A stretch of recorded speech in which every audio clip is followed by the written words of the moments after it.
Oh my. I can't believe it's been so long since I forgot to unmute. I'm so upset.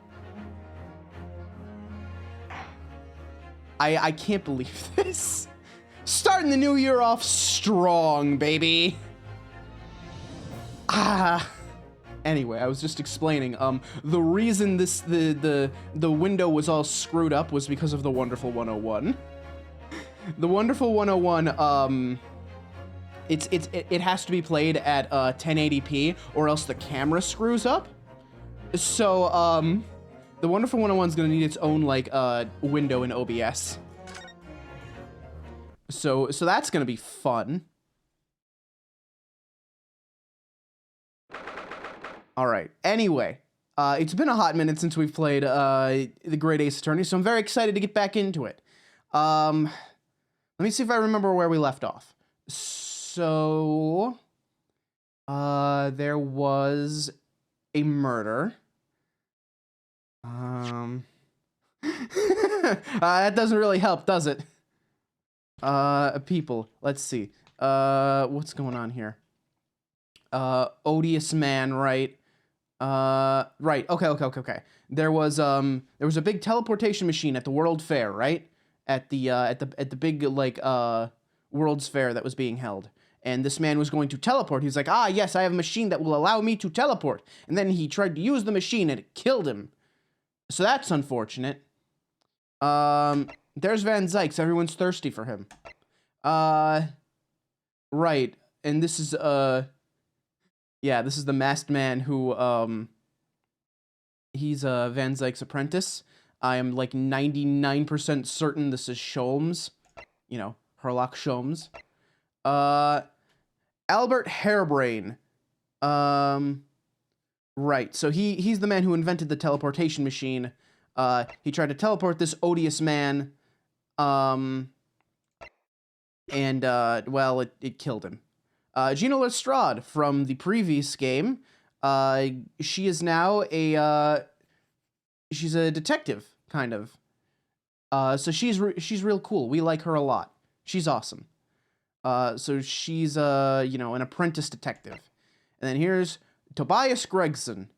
I'm surprised he's still on the force after the shit he pulled in the first game. All right, take care, Minx. Glad to have you, even if you're lurking. I appreciate all my lurkers. It's very nice to have people, you know, take the time out to hang out, even if they don't wanna say stuff. Also, wait. Okay, there we go. It bothers me if my crown is not tickling the chat. Anyway, yeah, he's the inspector. He did some shady shit in the last game. I'm surprised he's still on the force. And then we have Mommy Esmeralda. Esmeralda Two Spells. She runs a wax museum, and so she's the latest in the line of artisans privy to the secret Two Spells technique of capturing perfect likeness, which is apparently seeing the person as they die. So that's interesting. Alright, so I can't believe it's been 6 months since I was last allowed to work in court. And now here I am, back at the Old Bailey. Ah, Mr. Naruhodo. Good morning, Professor Harebrain. I don't remember the voice I did for this guy. I don't understand. It doesn't make any sense. The atmospheric pressure in here is off the charts. I've never felt anything like it. It's crushing me. I feel it every time I'm here. That gravity. Well, this is Britain's highest court. But are you telling me it's fitted with some kind of device that can actually control air pressure? Oh. Cool, thanks. Thanks for skipping that. I think it's probably all in the mind. Ah, yes, well, you won't let me down, will you, Mr. Naruhodo? I'm counting on you in today's trial to save my life. To save the secret of my super high voltage instantaneous kinesis machine from being made public. Yes.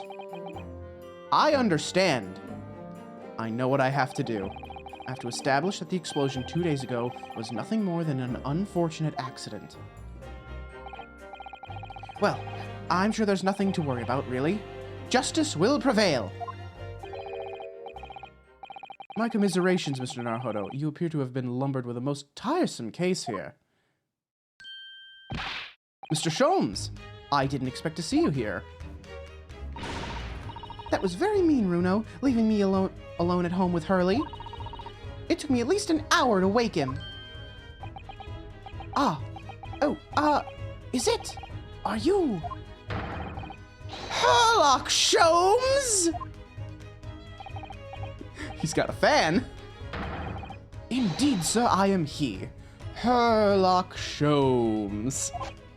Oh, I've heard all about your exploits, even whilst living in Germany. Ah, yes. Rant's magazine is on sale in Germany, too. This month's installment was sublime. Your deduction in The Adventure of Silver Blaze was wonderful. Ah, yes, a memorable case indeed. It concerned a snake, I seem to recall. No, that was the Speckled Band. Well, thank you for coming. I do appreciate your support. I'm sorry to disappoint you, my dear fellow, but I'm afraid I can't stay. Oh. I have urgent business at Madame Two-Spells. You mean your waxwork job? No, the waxwork abduction, of course. Madame has engaged my services. Ah, so you're trying to get to the bottom of that ransom note, are you? The week's wages depend on it, as does the safe return of the waxwork, naturally. As such, I intend to give it my undivided attention. Oh, well, never mind then. I understand. Of course, with my skills of observation and reasoning, resolving the matter will be as easy as proverbial pie. I shall return forthwith. For until I solve the case, I shall have no money to afford a pie of any description. Ooh, you must absolutely give it your full attention, Hurley. Quite, Iris, quite. But life is riddled with irony, you know. Whenever I give something my full attention, I have a quite insatiable desire for a pie. One of the universe's intractable mysteries, you might say. Oh, yes, quite, definitely, absolutely. I totally understand. Is someone a little starstruck? I wish you the very best of luck, Professor Hairbrain.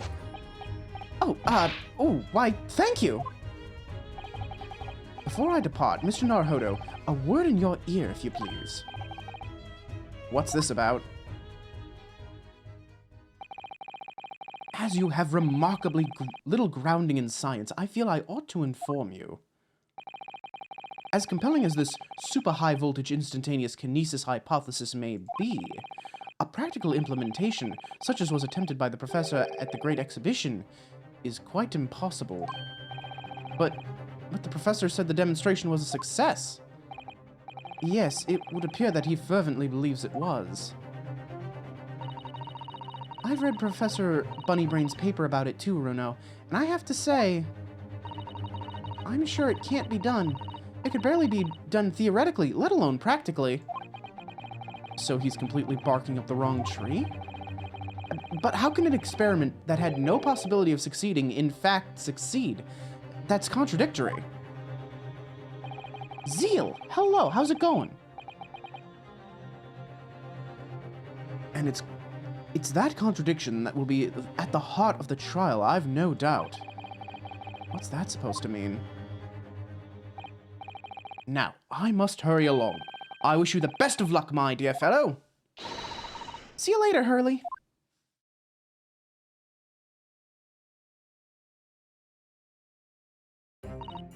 Well, it looks like you're on your own today, Runo. But chin up, you can do it. Oh, what about you, Iris? No, I'm afraid I can't help. I have something I need to do. I see. It's gonna be a big surprise for you when you find out what it is. That sounds ominous. Counsel for the defense and the defendant. Court is about to be in session. Make your way to the courtroom at once. We're on our way.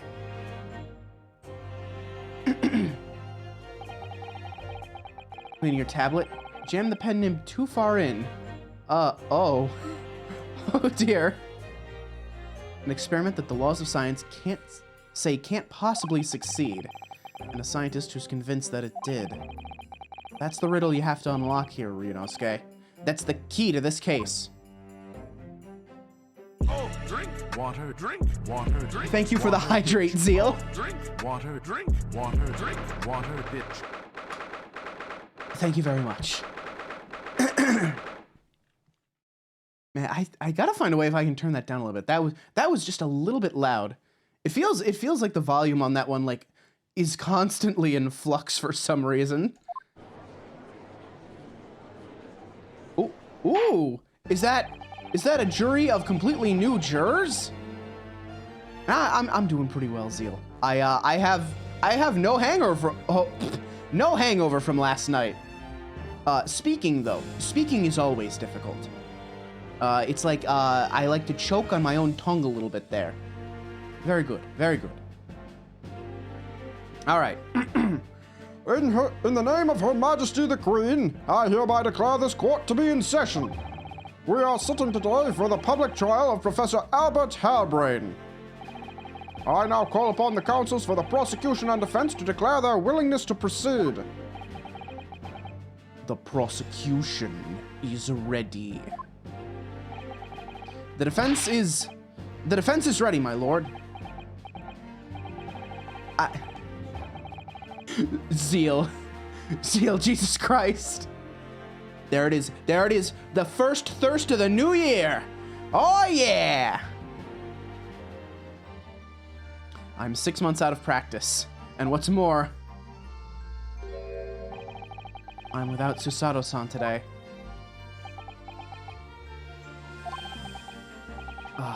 Is it just my imagination, or does the air in here feel even more oppressive than usual?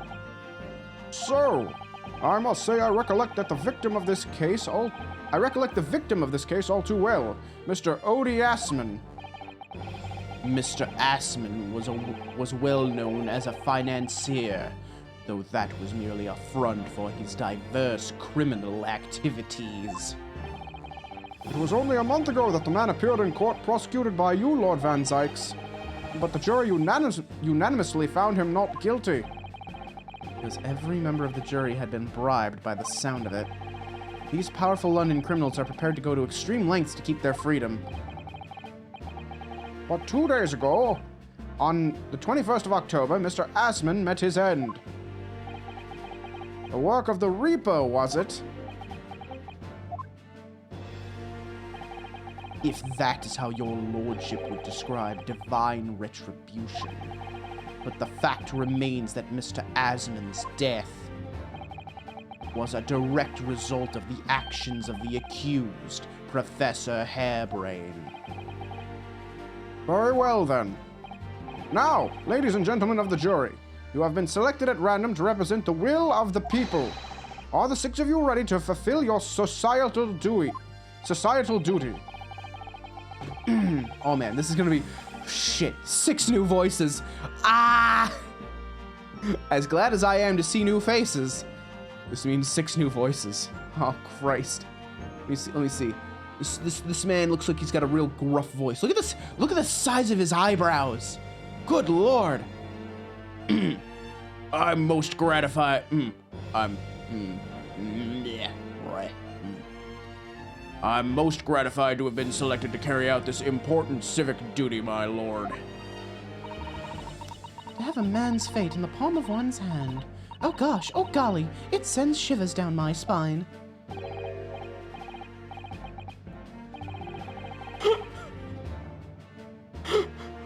Who the fuck invited the magician? He's a vampire. He's got bats on his cards. Oh Christ. This is oh god. This is what oh god, what was their name? Was it Greerai? Oh shit, I gotta look this up. Hang on. Apollo, Justice,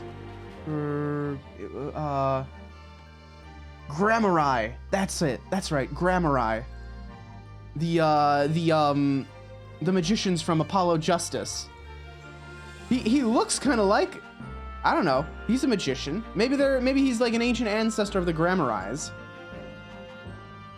Let's see. What kind of voice do you give this man? What is a man? A miserable little pile of secrets. Science experiments, magic, conjuring tricks, courtroom trials, all are nothing more than performances.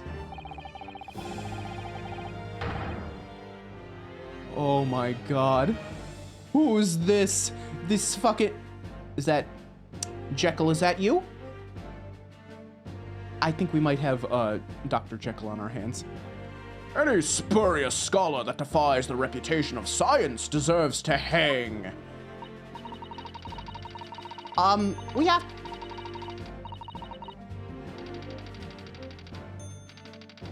Oh my god. Oh my god.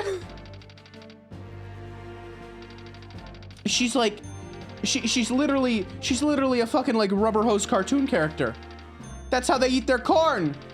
The fucking...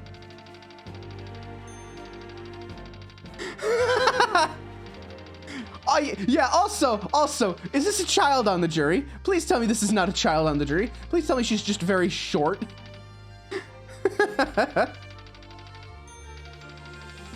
Let me see. We have to listen to what's said on both sides of the fence, and, then settle on one. That's it, isn't it? Oh, hey, it's that guy from the waxwork shop. Wasn't like this in my day. Wasn't like this at all. That's the police killer Ottermole lookalike. Again. And he's as exhausted as ever, it seems. Oh no. It's me. If they ever put me on the jury, I'm just gonna, like, pass out in the jury stand. Let's be real. Now, as I'm sure you're all aware, the incident we are here to judge today tragically took place at the Great Exhibition shortly after its opening. Though the death toll could have been far worse, with the exception of the victim, no one was killed. Nevertheless, the dream of the science being exhibited rapidly turned into a nightmare for the spectators.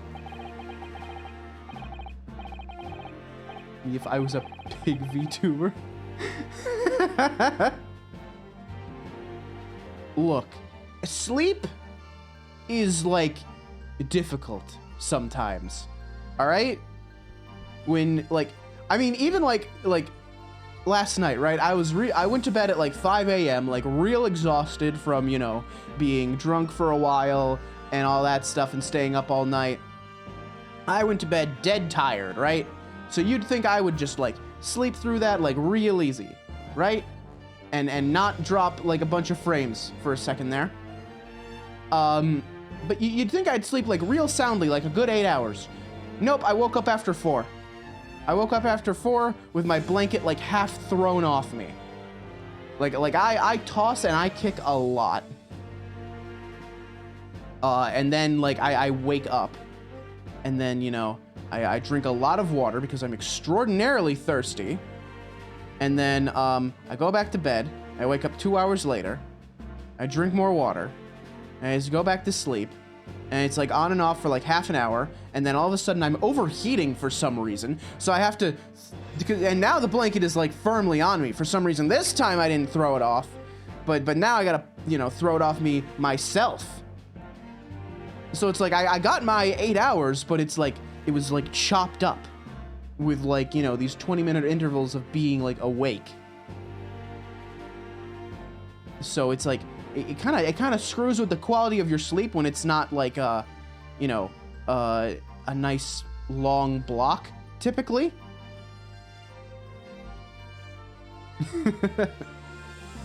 And also, you know, I'm expending a lot of the energy I'm trying to recoup because apparently I toss and kick a lot in my sleep. A tragic turn of events, and as such the eyes of all London, no, the whole world will be on this trial. It is our duty to reach a swift and just conclusion, I feel. Yeah, you see, you say that, but I have been told that this case is as long as any, like, end-of-game case.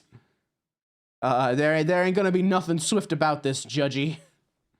So, your opening statement, please, Lord Van Zykes. At the heart of this incident is technology never before demonstrated anywhere in the world. One of science's latest developments, I take it. The government is keen to capitalize on the Great Exhibition to improve Britain's technological advantage. The technology being demonstrated by the accused was described as super high voltage instantaneous kinesis. Good lord!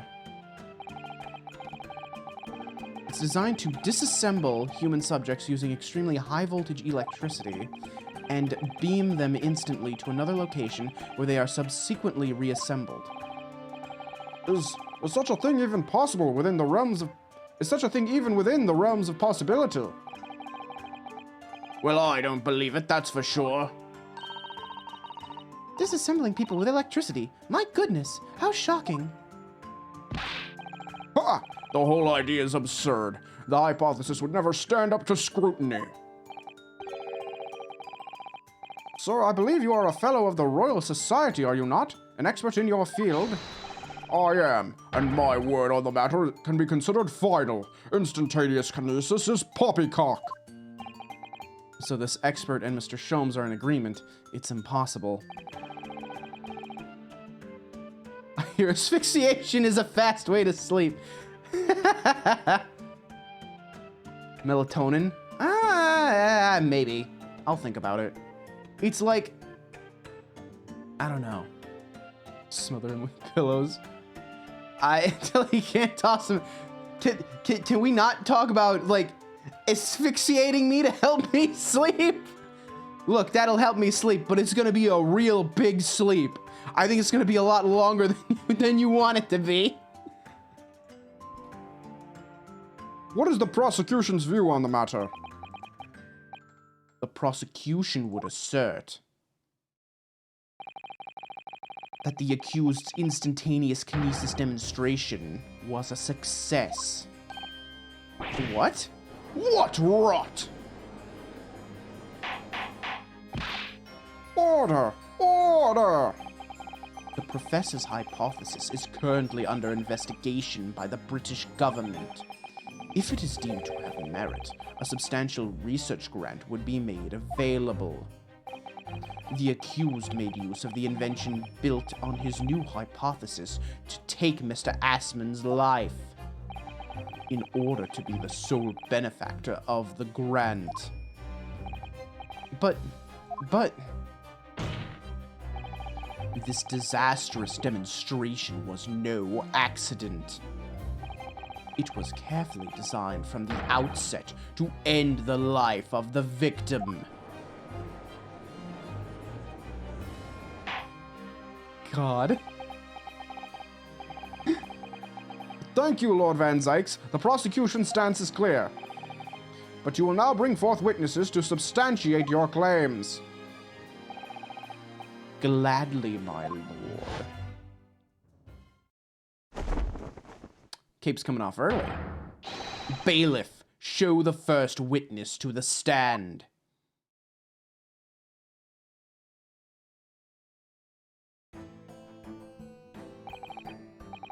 Witnesses, state your names and occupations for the court. Yes, sir. Tobias Gregson, Detective Inspector at Scotland Yard's Homicide Division. I was on duty at the demonstration on the day in question and in charge of the following investigation.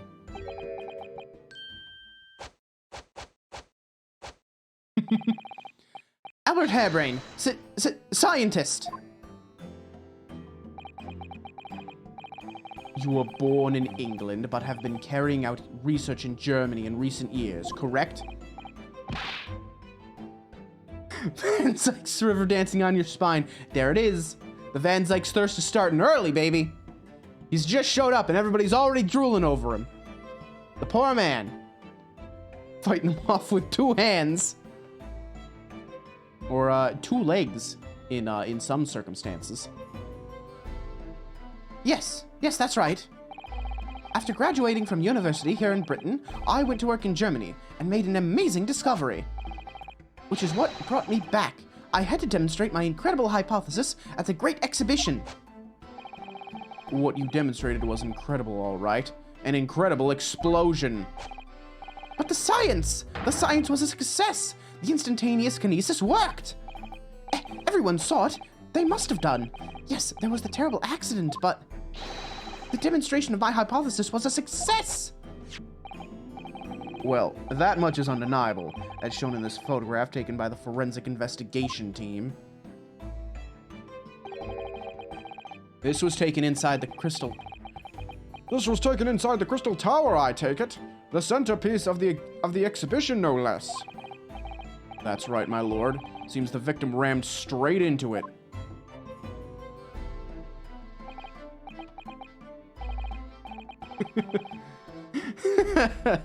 Yeah, as soon as the cape comes off, just like that the cape is like his thirst limiter.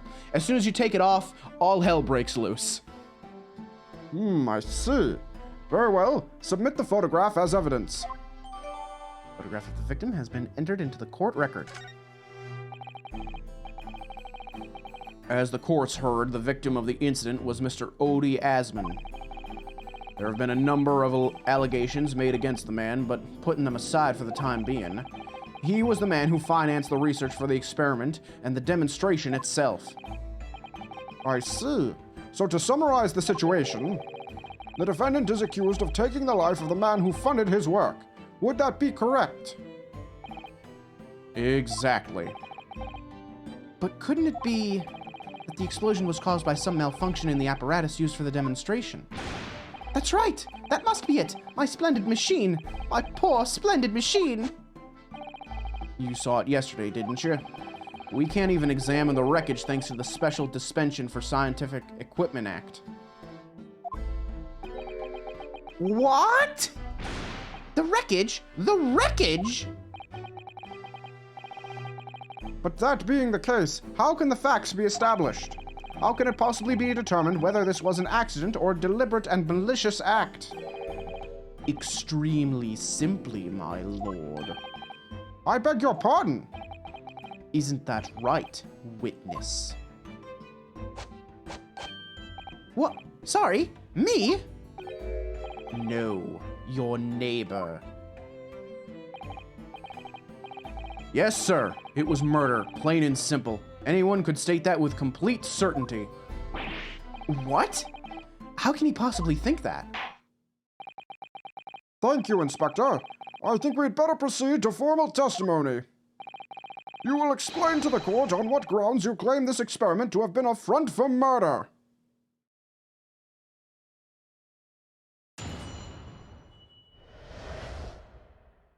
A front for murder. The corpse that went crashing through the Crystal Tower had a broken neck. I made a minor miscalculation in the angle of the beam projection, that's all. That was my mistake. But the post-mortem examination revealed another injury, a fatal wound. There was a lesion in the chest where he'd clearly been stabbed by something sharp, right in the heart. He was stabbed by something sharp. Times like this, I'm really glad I don't have a fart sound effect redeem. So the victim was killed before he went anywhere, and this fella's the only one who could have done it.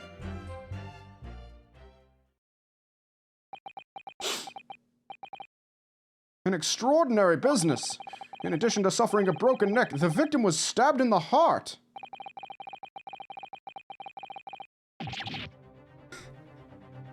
Information I would really like to have heard from someone other than the judge.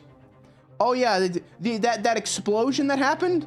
Oh yeah, the smell that followed, rancid, horrible, wretched. Mabel, hello! You joined at a really interesting time. How much did you hear of that? Hopefully nothing. We weren't making any uncouth jokes. I swear. Happy New Year. Look. He was stabbed by a sharp object. Not a short object. I didn't say that. You misheard me.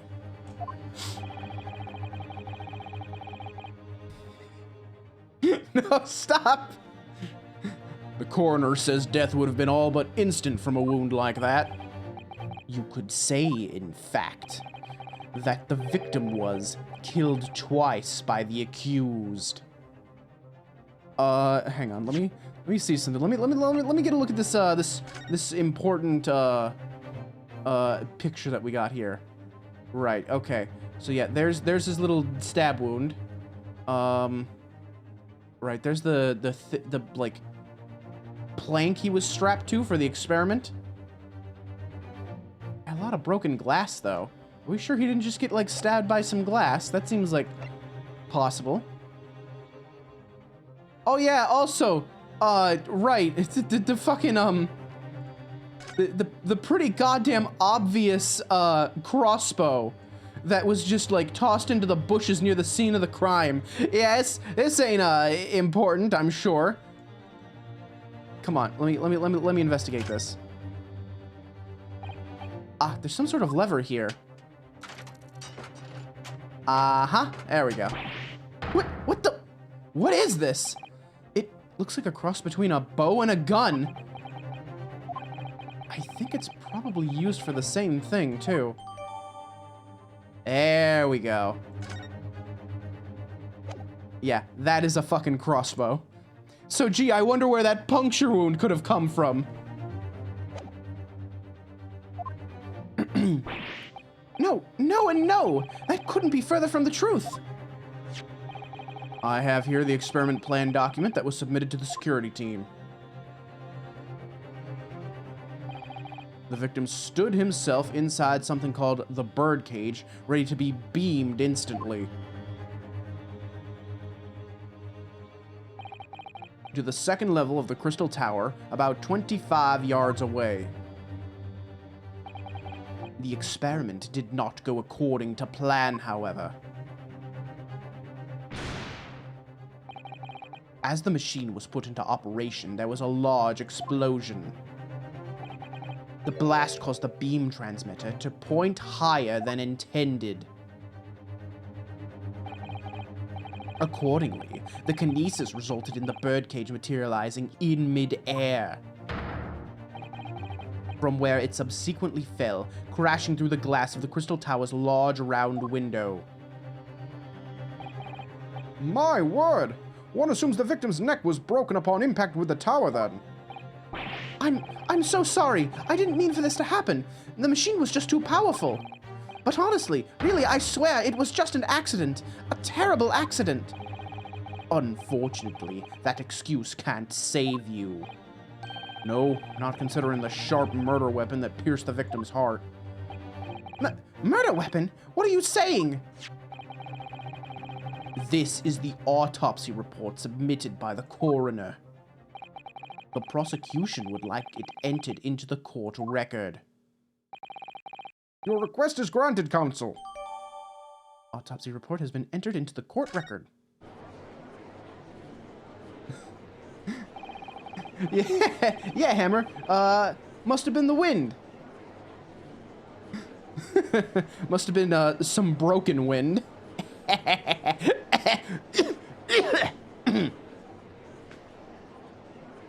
And once again, Van Zyke's thirst, starting early and in force. Also, don't mind me, I'm grabbing a granola bar because I'm hungry. You're not allowed to, you can't boo me. Don't you boo me. I was there in person, you know. I saw the whole ludicrous performance. And the only other person on stage with Mr. Osmond was that disgraceful excuse for a scientist. Then really, by all accounts, it must have been him. Hard to think otherwise, really. Oh, well. I'll just go with this. I think there's cross-examination, please.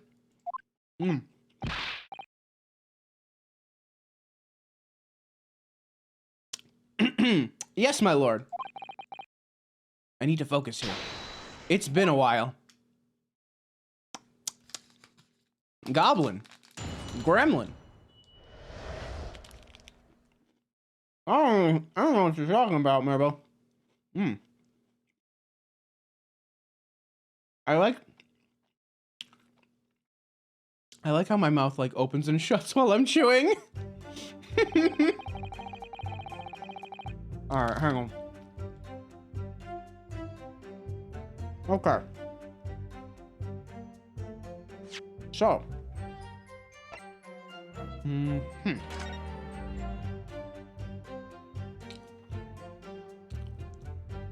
So the thing was pointing too high. And that's, he dropped through the window. Right. Alright, so, hang on. Articles. Reaper attacked. Yeah, this is gonna probably, like, play into things, right? Probably gonna be important. The kingpins of the criminal underworld... It's the kingpins of the criminal underworld generally managing to escape conviction in Reaper's trials. And this isn't the first time their henchmen have tried to attack Lord Van Zykes as a result, by the sound of it. Makes you think. If that's how the justice system works in London, then there must be dark forces at work. Oh no, lost cat! Let's see, torn piece of canvas-like material backed with rubber that was found under the experimentation stage at the exhibition grounds. There are scorch marks at the edges.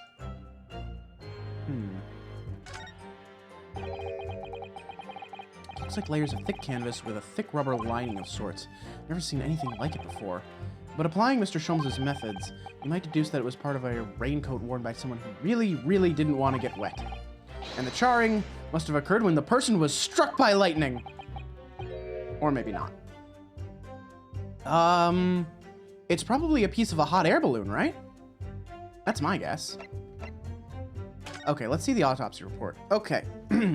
Name, Odie Asman, 47, British. Time of death, 21st of October, around 2:20 p.m. Wait, coroner. Courtney Scythe. Huh. They usually don't give us the name of the coroner. Cause of death.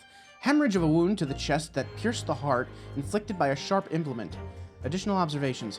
A broken vertebra, most likely resulting from impact after a sudden fall from considerable height. So let's see.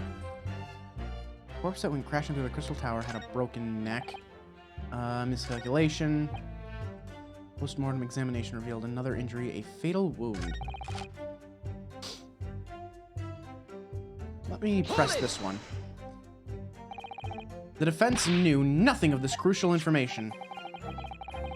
The prosecution received this report from the forensic investigation team only this morning.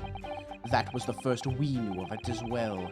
I can only apologize for the impossibility of informing the defense. Sarcastic and insincere? Thanks. So, what was the nature of this sharp object? Among the accused tools that were in use at the demonstration, one is of particular interest. This. Ah, yes. That would appear to be some kind of screwdriver, wouldn't it? Ah! Wait, no. Ah! There he is! My trusty little companion, Andrew! Andrew. Of course.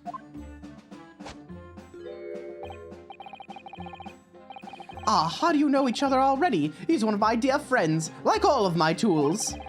I've named them all, you know. We're one big happy family.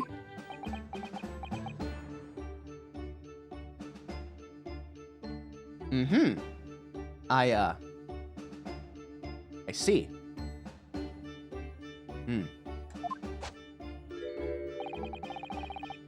Andrew is my flathead screwdriver, of course. His brother Michael is a crosshead. I'm gonna admit something. When I read through this at first, my brain it filled this part in just a little bit incorrectly. I perceived that as flat-chested at first. Anyway. Hello, you know?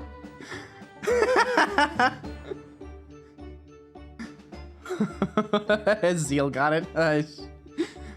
Well, it would appear that your beloved Andrew has a red stain on his shank. My brain is just like full goblin right now. You read it as fat-headed. And I definitely didn't misread that as shaft at first. Jesus Christ. Are we all just like goblin brain at the start of the new year? Is that just how we're starting off? Oh, Christ. We're all fucked. I'm gonna drink some water because Jesus Christ, the thirst is infectious. Ah. All right. Welcome on in, you know. How you doing? Hope you're doing well. Back to what we were doing. That isn't... It's blood beyond all reasonable doubt. No. And that's not all. The long, sharp shape of this Andrew fellow was completely consistent with the victim's wound. What? What?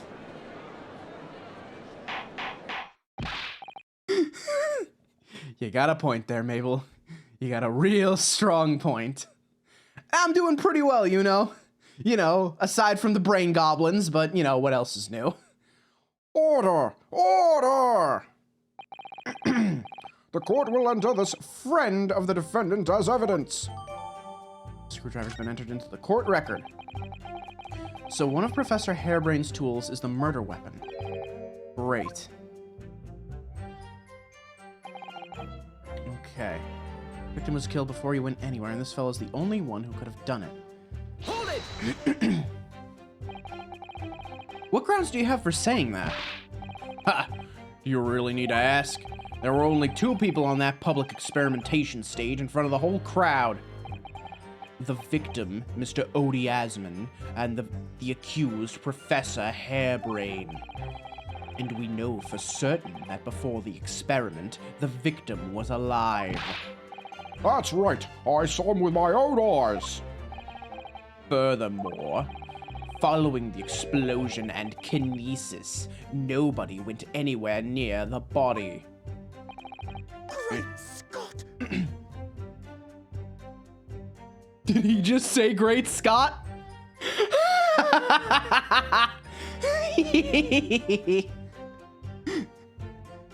That tickles me, like, particularly because, like, I watched all 3 Back to the Future movies last night with some friends.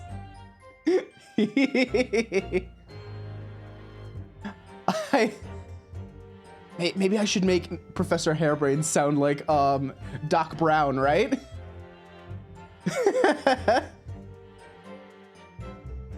In other words, the only someone on stage with a victim could have possibly done it. Let me pursue this real quick. Yeah, we played like a drinking game with the Back to the Future movies. It was fun. There's a drinking game that you can find online. We pruned some of the rules because some of it was a little extreme. Also, I've seen the first movie before, and you know, playing the drinking game, you really notice just how many clocks there are in that movie. There's a lot of clocks. There's a lot of clocks. Professor Hairbrain, do you have some information that might be relevant here? Professor!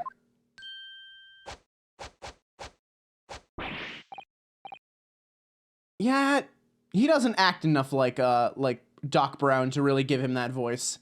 He should keep the like high-pitched like you know, hyper nerdy voice. Like silverware in the room. Oh, Christ. Look. Look. I have a lot of silverware because it's very funny to steal. Like, I am a master thief, and that means that I have a sort of, code of ethics when it comes to thievery, right? Right? So, I only steal what people can afford to lose, and I only steal from people that, have more than they need, or if they're just evil, steal from criminals, steal from billionaires, that's the good shit, right? Or, like, steal from museums that have, like, insurance that will cover the loss. I steal silverware, however, because it's very funny. It's very funny to steal someone's silverware, and then they don't realize that it's missing. So they go and they make their dinner. They have, like, maybe a nice steak or a piece of chicken, or my favorite, a nice bowl of soup or mashed potatoes. And they look in their drawer, and they're like, "Oh, I'm out of silverware. How will I eat this food now?" And then I spy in from their window, and I get to watch them eat with their bare hands like an animal. It's hilarious. Also, silverware is just shiny, so that means it's mine. Okay? Yes, good. I don't care if it's actually not silverware. If it's not silver, it's mine. Even if you have, like, the plasticware that's, like, got the metallic coating on it to look shiny, mine. Anyway. Sorry. I was just calculating the optimum coefficient of electrolysis to separate molecules in the human body. And the witness stand is the best place for that? It seemed as though you might have something to say about Inspector Gregson's last remark. Yes, that's right, of course. He just said that nobody else could have done it, didn't he? Yeah, that's right. Who else could have stabbed the victim, eh? I don't know, but there's no way that I could possibly have stabbed Mr. Asman, as you say. Explain, please, Professor. Of course, this cold-hearted policeman may not be aware, I suppose. But humans are warm-blooded mammals with blood running continuously through their veins. I had heard. Then surely you see, if I plunged something the size of Andrew into the man's chest, the whole stage would have been a bloodbath. No, a blood swimming pool. But thousands of Londoners were watching me at the time. And yet not one of them claims to have seen a swimming pool of blood. Well, no. I suppose not. You see? Not one. True, I didn't see anything like that. Well done, Professor. That was a great counter-argument. Order!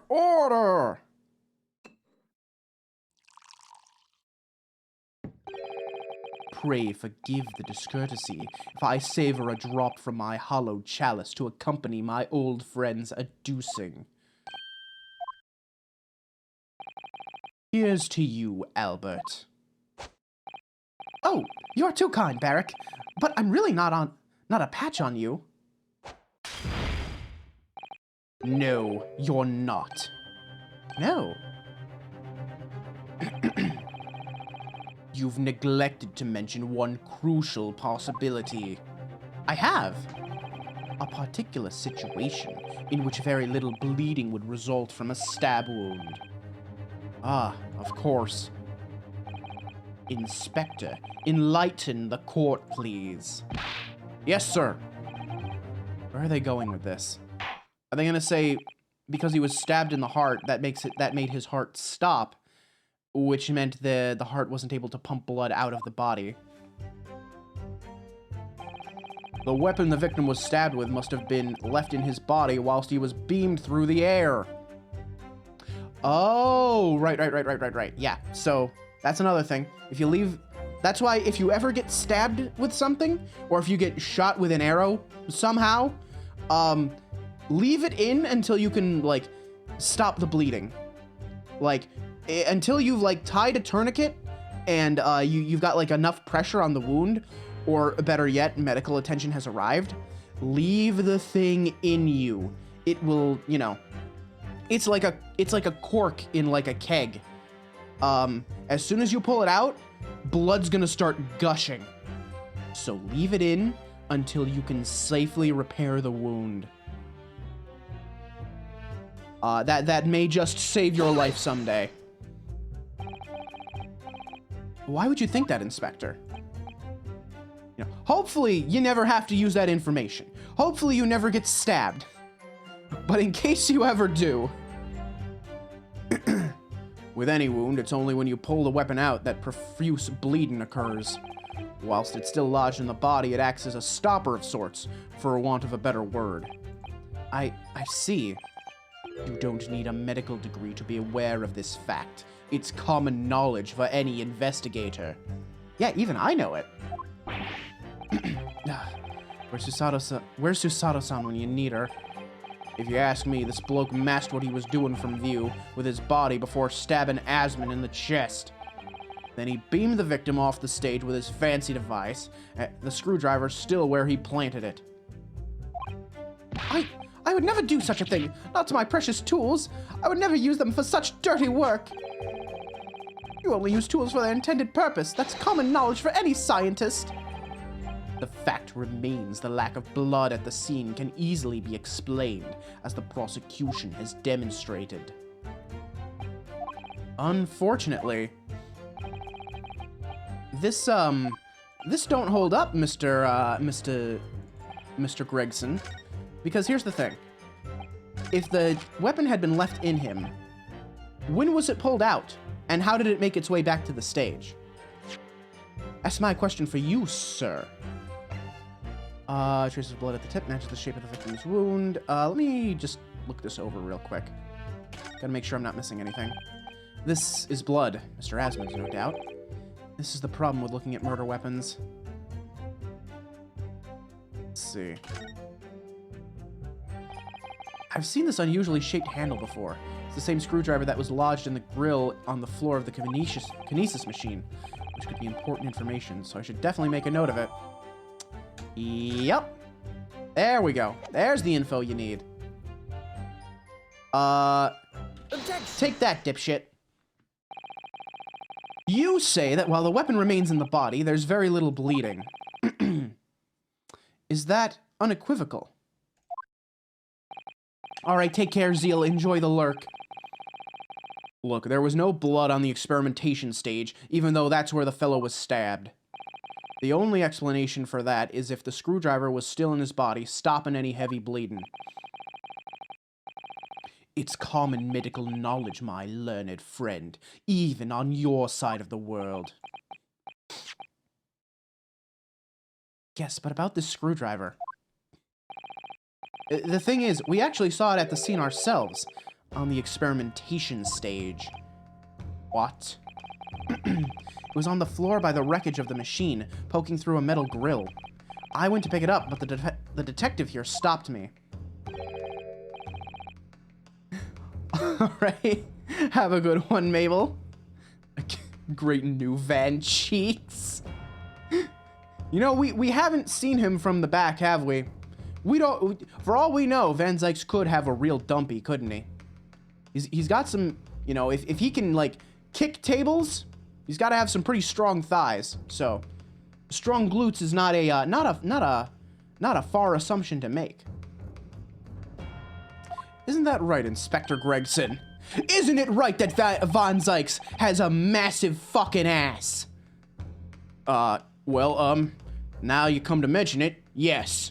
He is, incredibly thick. I hear them clap when he walks.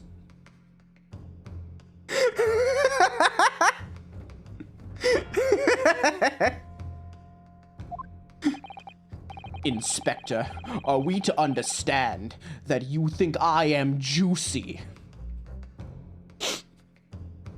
All right. Are you enjoying the bit? Has it gone on long enough yet? Are we to understand that you permitted the defense counsel to investigate? That you contravened the Special Dispensation for Scientific Equipment Act. Eh? No, not at all. I wouldn't do that. I just let him look, nothing more. I was very clear that he wasn't to touch a thing. Yes, that's true. This screwdriver was in plain sight on the stage. But it shouldn't have been, should it? What are you getting at? If this tool had been in the victim's body when the victim was beamed away by the machine, then it shouldn't have still been on the stage. Ah.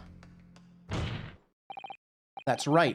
It should have been beamed across to the Crystal Tower along with Mr. Asman. And been found still lodged in the victim's chest. Ugh. Ugh. Order! Order! How do you explain this, Inspector? I don't... It looks as though everything that the victim had on his person moved with him when he was beamed. If the screwdriver was still in his chest when the instantaneous kinesis occurred, obviously, that should have been beamed to the destination as well. You. This is a strange situation. Even though people are saying that this instantaneous kinesis is a scientific impossibility, we're still basing arguments on the assumption that it did actually take place. Alright, time to tighten the screws here. My lord, if the prosecution is unable to explain this inconsistency in its argument, we can only conclude that the testimony given in support cannot be relied upon. Lord Van Zykes is stumped.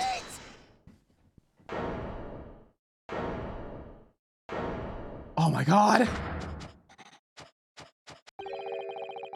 You have something to say, witness. Yes, I knew it! It bears out. The equations hold.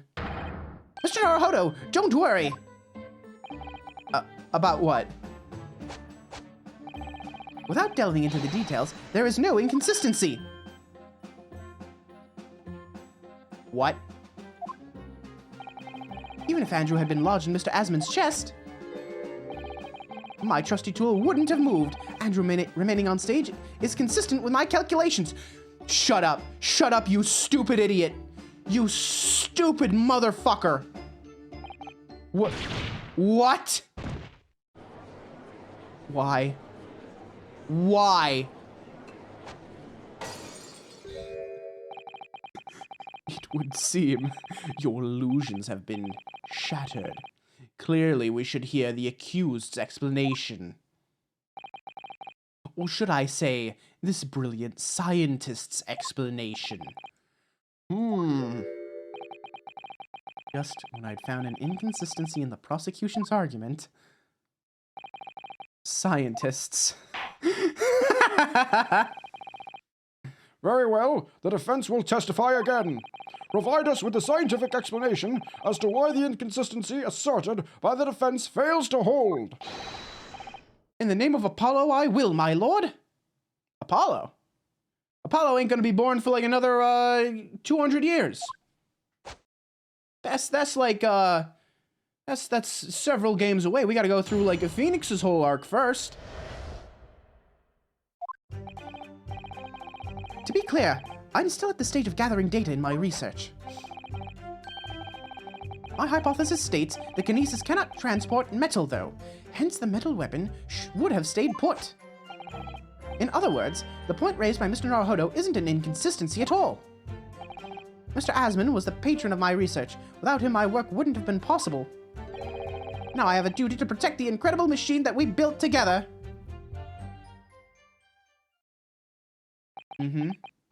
Is that right? I see.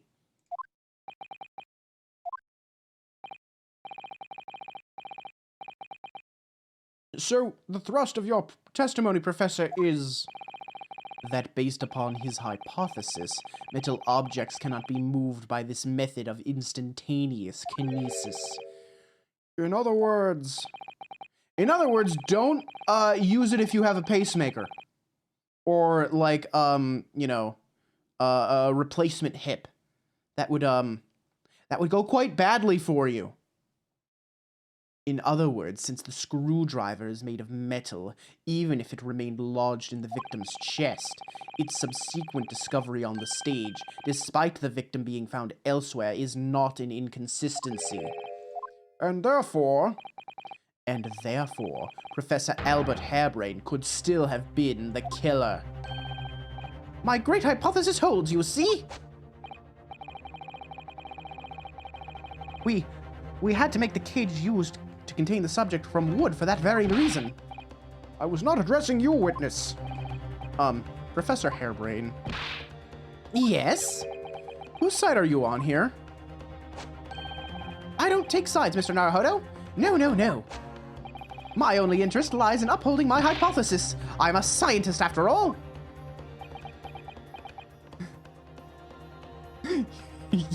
Yeah, you know. Yeah, Hammer. You just teleport and, oops. Part of my body left on the stage. Uh-oh. My heart is stopping. Is he working for us or against us? It's very hard to tell. Let's see how you cross-examine this testimony, my Nipponese friend. Yes, fire away, Mr. Naruhodo. Oh, boy. All right, all we gotta prove is that metal maybe can be transported. Let's see. Let me take a little, like, look-see at him again. Is he wearing any obvious metal? Oh, well, there's a little metal on his glasses. And there's some metal in his buttons. I don't know. But yeah, you can see this is like leather and wood. Interesting. I mean, there's metal there and there's metal there.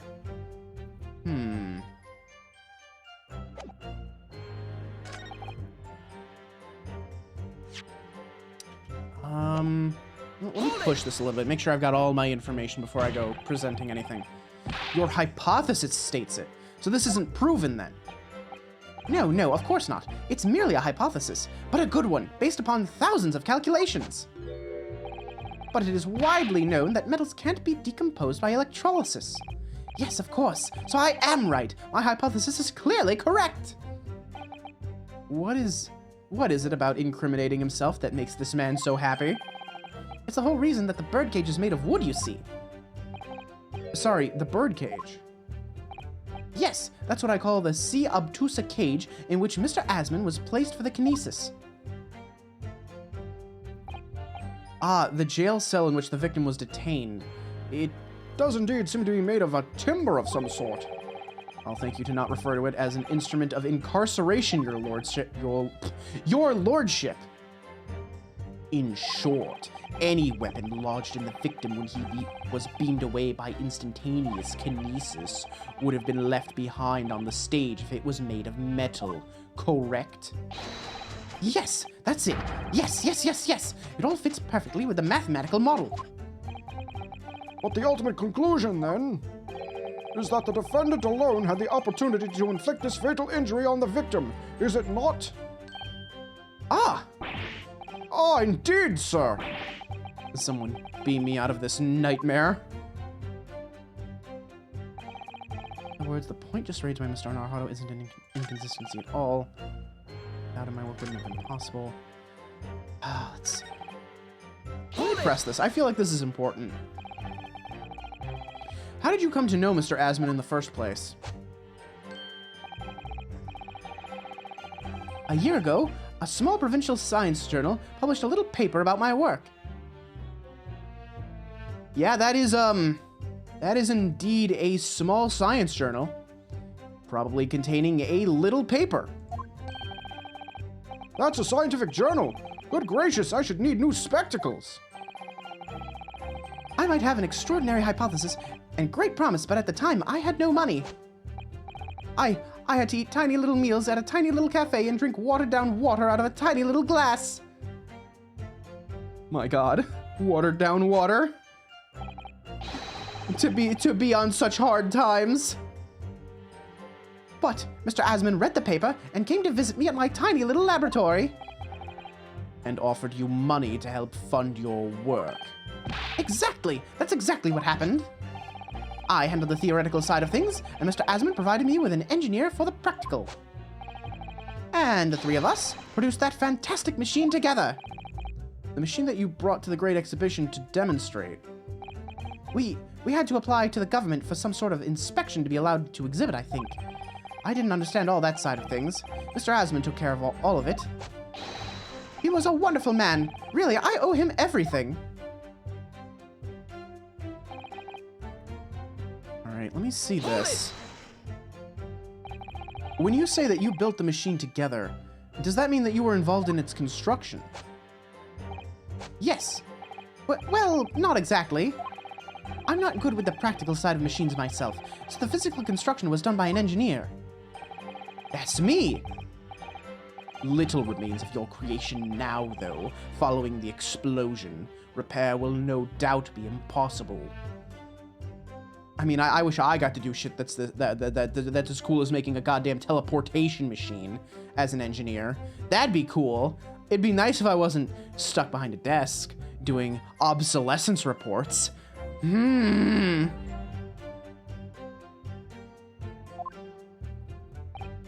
Yes, I realize that, but still. If someone were to gather all of the broken parts, they could discover the secret of my hypothesis. But Mr. Asman and I toiled over that machine for so long, we put our hearts and souls into it. I have to protect our work. So what's left of the machine must be kept safe. That's only fair, because what happened was an accident. That's the extent of the testimony then. Thank goodness for that. I don't want him doing any more damage. He's already basically proven that he could have been the culprit. It seems as though all he really cares about is defending his hypothesis. Still, I wonder, what if his hypothesis is just fundamentally flawed? Alright, let me push the other two statements just to be certain. And yet your retort to my argument wasn't lacking in confidence in any way. No scientist can find the truth without first finding self-belief. Those were the words of a certain scientist I hold in the very highest esteem. But you realize that disproving my argument puts you in a very precarious position, don't you?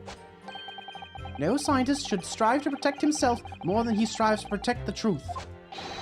More words of the same great scientist, you know. Words that are causing me a lot of trouble. Who is this scientist? I'm afraid I couldn't tell you, Mr. Naruhodo. But as soon as I remember the magnificent genius's name, you'll be the first to know. It might be worth keeping the names of your idols to mind. You're wasting your breath, my learned friend. The Scatterbrain even forgets my name at times. The Lord Van Zykes really did have a friend once, but I didn't notice hell freezing over. Right. This is the last one. If I don't get anything more out of this, then I need to present something. You seem to be pleased by that. Yes, another example of my hypothesis holding true. But I sense some sarcasm, Mr. Naruhodo. Are you not pleased?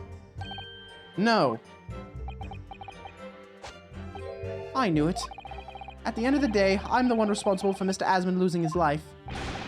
The advancement of science is no excuse, I know that. No, you're quite right. Well, the court, did you have a close relationship with Mr. Asman?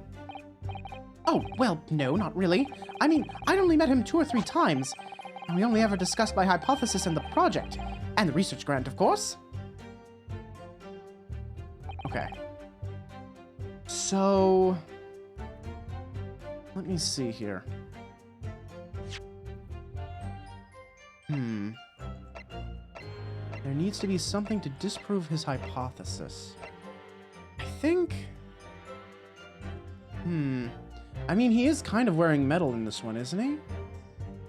Could that be it? I'm not quite sure about this one, so, don't mind me. I'm just gonna do a little save here, just in case, Let's see.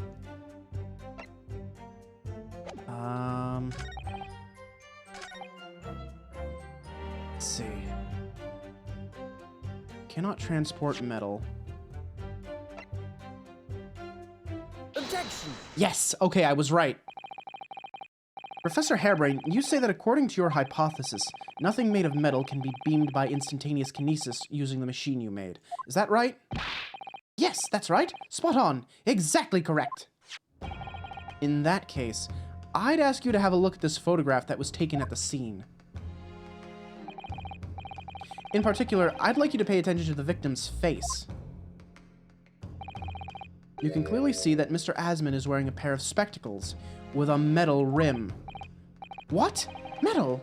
No, metal can't... That's not... Metal! No! We've already established that the proposed murder weapon, the screwdriver, was found on the stage. However, if your hypothesis correctly predicted that outcome, it should also have predicted that the metal-rimmed spectacles would be found in the same place. Ah! My hypothesis! My hypothesis! Professor Harebrain, this isn't easy for me to say, but your hypothesis is clearly flawed. Ah! So here's the unfortunate part of this that I am predicting right now. Now that we have proven his hypothesis to not be correct, Van Zykes is going to be like, aha, this means that instantaneous kinesis is in total impossible, and therefore the victim was flung possibly by the explosion or something. Or just, you know, he didn't get teleported. Order! Order! Order! Counsel, what is the implication of this? If, on the day in question, the alleged instantaneous kinesis never actually took place, then it's entirely possible that the victim was killed somewhere other than on the stage. And in that case, someone other than the defendant could have been the culprit. But my hypothesis is sound! I proved it that day. The experiment was a success. The experiment was proof of all my work. If I could say something here in my capacity as a fellow of the Royal Society. Yes, jury number 4. Go ahead. As a man of science, there's one thing I simply cannot abide. And that's a fraud who pretends to be a fellow man of science.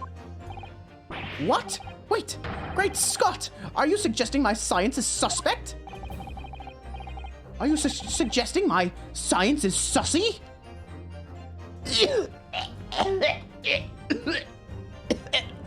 Sorry, that hurt.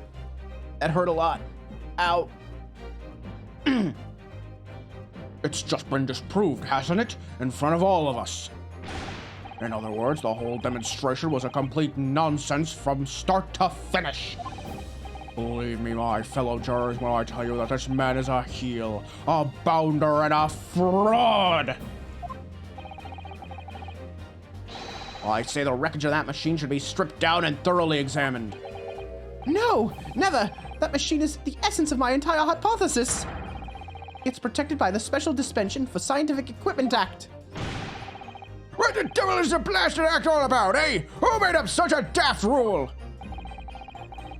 I don't like the way this seems to be going. What's the best way for me to help the professor? Raise objection. Why not?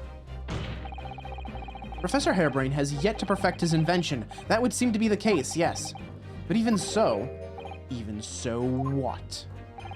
Going to such trouble and expense to create a fake machine to display in public, he would have absolutely no reason to do such a thing. He had an obvious reason to do exactly that. For the research grant money. If the government was foolish enough to have deemed the man's ridiculous notion plausible, he and his conspirators would have received a handsome sum indeed. Conspirators? What would be the value of such a grant? 10 pounds? You're an order of magnitude out, madam. 500 pounds a year. Oh, wow! You can live handsome on that much for years? The Society's noticed an increase in bogus public demonstrations in the field of science recently. And plenty of scientists arguing with each other to get the largest slice of the funding cake. People's greed is plenty motive enough for murder, I assure you.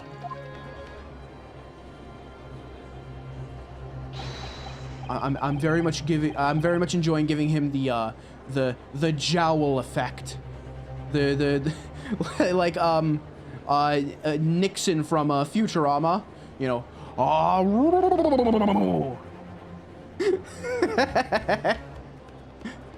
It's very fun to do.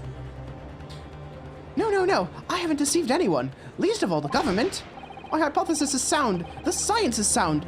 Please, you must believe me. No matter how unbelievable this hypothesis may seem to you, ladies and gentlemen, the fact remains that the victim was transported instantly to the Crystal Tower, which means that the experiment was a success. Ah, Barrack! And therefore, the only person who could have possibly committed this murder is the accused. Ah, Barrack. Where's this heading? I have no idea. My lord, if I may. Yes, Lord Van Zykes? The prosecution would like to summon new witnesses to the stand. New witnesses? What would be the nature of their involvement? They were spectators of the demonstration at the exhibition who were occupying special seats. Eyewitnesses. Very well. The court grants the prosecution's request. I should very much like to hear from the eyewitnesses to the incident. The prosecution's stance is clear. This experiment was no postiche. The accused killed the financier victim there on the public stage before the very eyes of the spectators. Now, my learned friend. Oh, yes? It's time for you to make your own stance clear. It's clearly a flaw in the professor's hypothesis. I can definitely see that. But where does that leave me? We shall take a short recess now, during which time the prosecution will prepare its new witnesses to take the stand. As you wish, my lord. Good. In that case, court is adjourned for 20 minutes. Oti is only 20 minutes. To be continued. Immediately! Do you remember that? Did any of y'all watch the Simpsons movie? Like the last good piece of Simpsons media? I remember seeing that like in theaters. I saw it in theaters, and I remember like I remember the reaction from the audience. Cause halfway through the Simpsons movie, it fades to black and it says "to be continued," and the whole audience went, "Oh!" And then, you know, more text fades in that says, "immediately." And then there was cheering. It was a lot of fun. It was very funny. I should rewatch the Simpsons movie at some point. I remember really enjoying that movie. It's a good movie, I think. I should like just rewatch like the old Simpsons stuff. You know, it's been a very long time, and YouTube keeps recommending me Simpsons clips, like old Simpsons clips. Mr. Naruhodo, what on earth were you playing at just now? Or rather, what on earth were you playing at all along? My hypothesis! My amazing hypothesis! You've been picking holes in it from the start. Sorry about that. But you promised me. You said you'd prove that dratted explosion was an accident, not murder. You said you'd keep my precious invention from falling into anyone else's hands. But all you've done so far is try to undermine me. Yes, I did make you a promise, you're right. I said that I'd believe in you and fight for your freedom to the very end. But I also told you that I was no scientist. I don't understand your hypothesis. The fact is, there's an undeniable flaw in your logic, isn't there? Ah, but what if I just run through some equations? Yes, you see? It's because my work is incomplete. Perhaps it is. Nevertheless, a man died as a consequence, didn't he? Oh no! You're right. You're so right. It's all my fault. And I have no right to blame you for my failures. I'm a disaster, not just as a scientist, but but as a human being, well, that might be a little over the top. And while we're on the subject, what about Barrack? He's being awful. Claiming his old university friend to be a murderer, you mean? He's a disaster, not just as a prosecutor, but as a human being. Oh, but no, wait. He's the Reaper, isn't he? Perhaps he's not classified as Homo sapiens anymore. Glad that's cleared up. Can I double check something with you? Ah, yes? What? The machine and demonstration you prepared, they were based entirely on your hypothesis, I presume. There was no trickery involved? I drew the plans for the machine with my very own hands. Every line was painstakingly drawn with the firm belief that science is the only future. So yes, it's true that my hypothesis hasn't reached maturity yet, but please, Mr. Naruto, you must believe in it. All right, Professor, I understand. Counsel, defendant. The prosecution's witnesses are ready to take the stand. Court is about to be in session again. Make your way to the courtroom, please.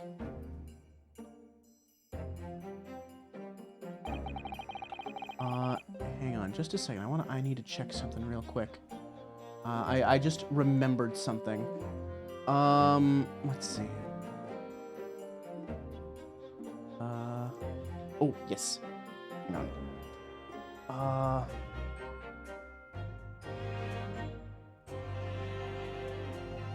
Okay. Okay, I'm good. I just remembered that, we were rescheduling a, session of, Dungeons and Dragons for this weekend, and I couldn't remember when exactly that was. So now I've done that. I've responded to the proposal for, tomorrow at 7. So, stream won't go super late. Then again, it's the Outer Worlds, so we can just, you know, pause that whenever we want. Sound as he claims, it leaves him as the only person who could have possibly killed the victim. But on the other hand, Mr. Sholmes was adamant. A practical implementation, such was attempted by the professor at the Great Exhibition, is quite impossible. So really, what should I be trying to prove here?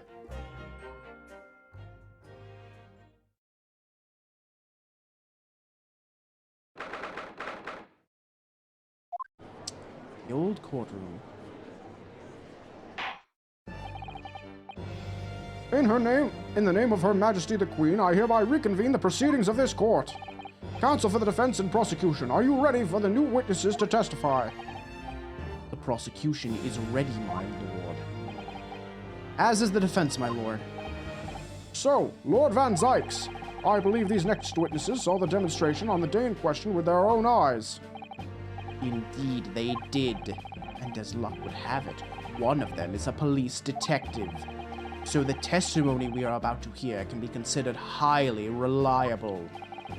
Perfect. A detective of all people. The prosecution's stance remains unchanged. Though it ended in tragedy, the demonstration on the day in question was scientifically sound. And consequently, the sole person with the opportunity to have committed this act of murder is the only other individual to have been present on the stage at the time, the accused. Thank you, counsel. The prosecution's position is clear. So, bring forth your witnesses now. Bailiff, show the witnesses in. The witnesses whose proximity to the incident on the day in question will clarify the truth unequivocally.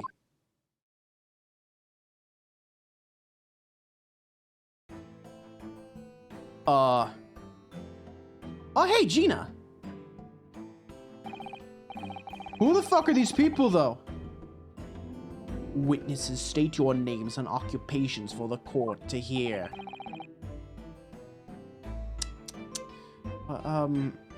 That seems dangerous. Well, then again, we have two, like, giant scales that are full of fire. So maybe that's not as bad as I think it is. What kind of voice does this man have? He looks like a carnival barker almost, right? My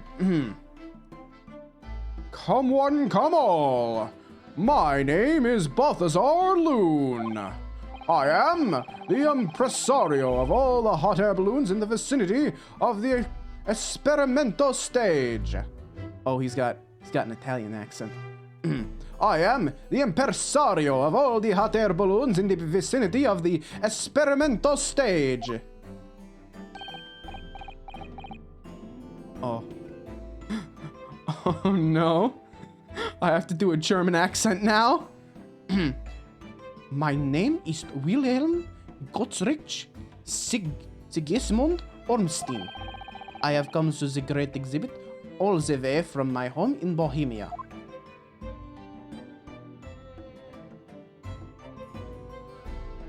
Oh, that's cute. I'm very rich. I can't do a goddamn German accent. It's so hard for me. I don't know why, but I struggle with the German accent. The German accent is quite difficult for me to do. So, please forgive my lack of proper German accent. It's so bad. It's so fucking bad.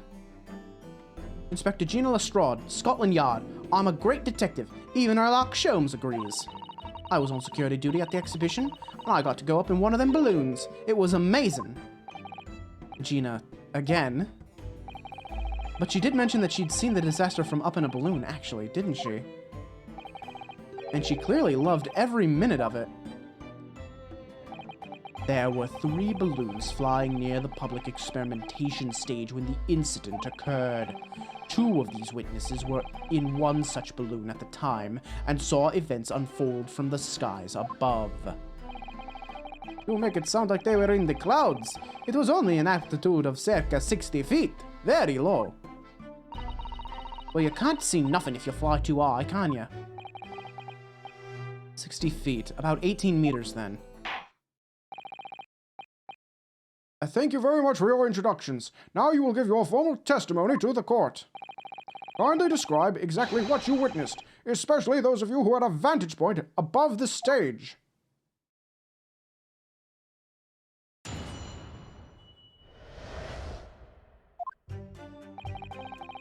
It was an incident terrible.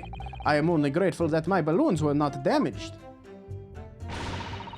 There's this huge bang from the stage, and then the next second another bang in the sky beside us. And from amid this smoke, a cage appeared out of nowhere. The cage, it fell from the sky like a stone and crashed into the crystal tower. I didn't get a good look inside the cage, but no one went near it after it crashed into the tower. A most extraordinary collective account, I must say. Can I just clarify something? There's a detail in the witness's testimony that I've not heard any mention of until now. Specifically, that there were 2 explosions. More precisely, 2 explosions in 2 separate places, yes. It was one of the balloons, wasn't it? When the demonstration began, the balloon carrying the 2 witnesses was around here. There were other balloons in the air nearby at the time, carrying other passengers as well, to be clear. Then, as power was supplied to the machine for the demonstration, the first explosion occurred. The so-called birdcage that contained the victim disappeared from the stage, and a moment later, the second explosion occurred directly adjacent to the balloon carrying the witnesses. The birdcage appeared at the site of the explosion, subsequently to plummet down into the crystal tower. I was very surprised. Suddenly a cage appeared before my eyes with a person inside. The blast was so hot, but I did not want to miss a thing, so I kept my eyes wide.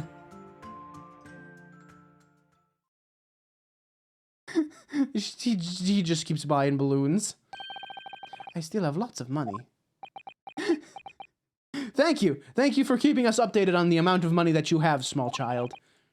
Precisely, who is this curious infant? Who is this sassy lost child? I am told he is a young noble of Bohemian royalty. Apparently, he disguised himself in order to steal unnoticed into the Great Exhibition.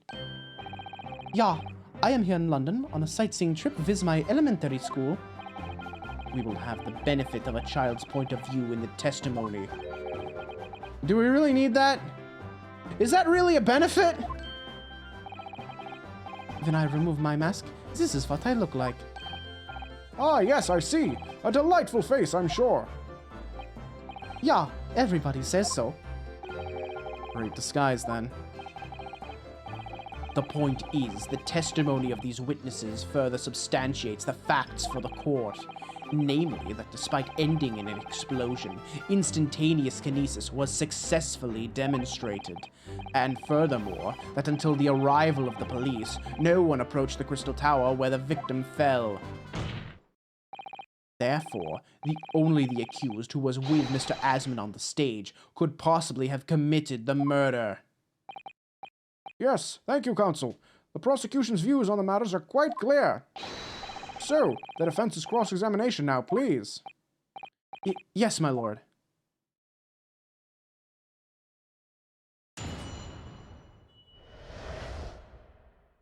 View from 60 feet up. Let's see. Balloons were not damaged. Can we press this a little bit? Because I have a piece of what I believe to be a popped balloon. There were 3 balloons flying above the experimentation stage at the time, I understand. Si, all 3 of them my bellissimi bambini. They are very popular, signor. Some people will pay £10 for one ride. £10? That's more than my annual stipend. £20 a month. That is my pocket money. Royals have all the luck. I got up there for free, I did. Played the old I work for Her Majesty's Police card, you know. Detectives have all the luck. I'm glad that Gina has been on the police force for less than 6 months, and she is already abusing her power. Excellent. Good. If they're so popular, why would you only be operating such a small number of balloons, though? Because if I have too many in disguise, they could crash into each other. The operators for the balloons were decided by lots, with each operator manning a particular area. See, and the zone above the public experimentation stage, the most profitable. In other impresarios, they hate me. Thank you, witness. I think the court has a clear picture of the arrangements for balloon rides at the exhibition. Perhaps we could hear more about what you actually witnessed of the incident. Right, I can feel you in there, my lord. Let's see. Press this a bit. Tell me more about these explosions. So you actually saw the accident happen from up in the air. Yup, isn't it amazing what a detective gets to do, eh? I'm telling you, Otto, being a lawyer's a mug's game. You should join the force and we can go flying together. You know me so well. Yes, well, anyway. Could you tell us exactly what you saw, do you think? Everything. We saw everything, because we were up above it all. That dodgy cove climbing into that cage, and that dodgy professor pulling all them levers. And that's when it happened. That's when there was that massive bang and the cage disappeared. Just like that. You're describing the moment the subject's body was decomposed by the electricity, I believe. I didn't know what to make of it. But then there was another bang right in the ear. I looked round, and there was a huge, great fireball right next to us in the sky. That's Peter. And there was nothing there before. What do you have to say, small child? Master Gotts, does your memory of the day differ? My teacher at elementary school said that when you meet someone for the first time, you should always use their full name. Yes, what was it again? Wilhelm Gottfried Sigismund Ormstein. Just the 4 names, then. The point is, do you have something to say? Something to add in response to Detective Gina Lestrade's last remark, perhaps? Oi, get it right, Otto. It's Inspector Lestrade. Why does everybody have a problem with how I address them at the moment? I love that her name has just become Inspector Lestrade. That makes me so happy. That is not what I saw. Oh? Yeah, there was a second explosion and it was right beside our balloon. That is true. But I'm sure... Just what I said, isn't it? 1 minute there was nothing there, then next a massive explosion. My teacher at elementary school says that when someone else is speaking, if you are rude enough to interrupt, you will have the most awful life imaginable. Are all Bohemians brought up to be so full of joy? I'm giving to understand that Bohemians are very afraid of thunderbolts and lightning. Just before the second explosion happened next to our balloon, I clearly witnessed a green balloon flying in the sky. A green balloon? Eh? You what? I never saw nothing like that. Well, I did. I saw it. And you can't say I didn't. I will complain to the council. I will cry and scream.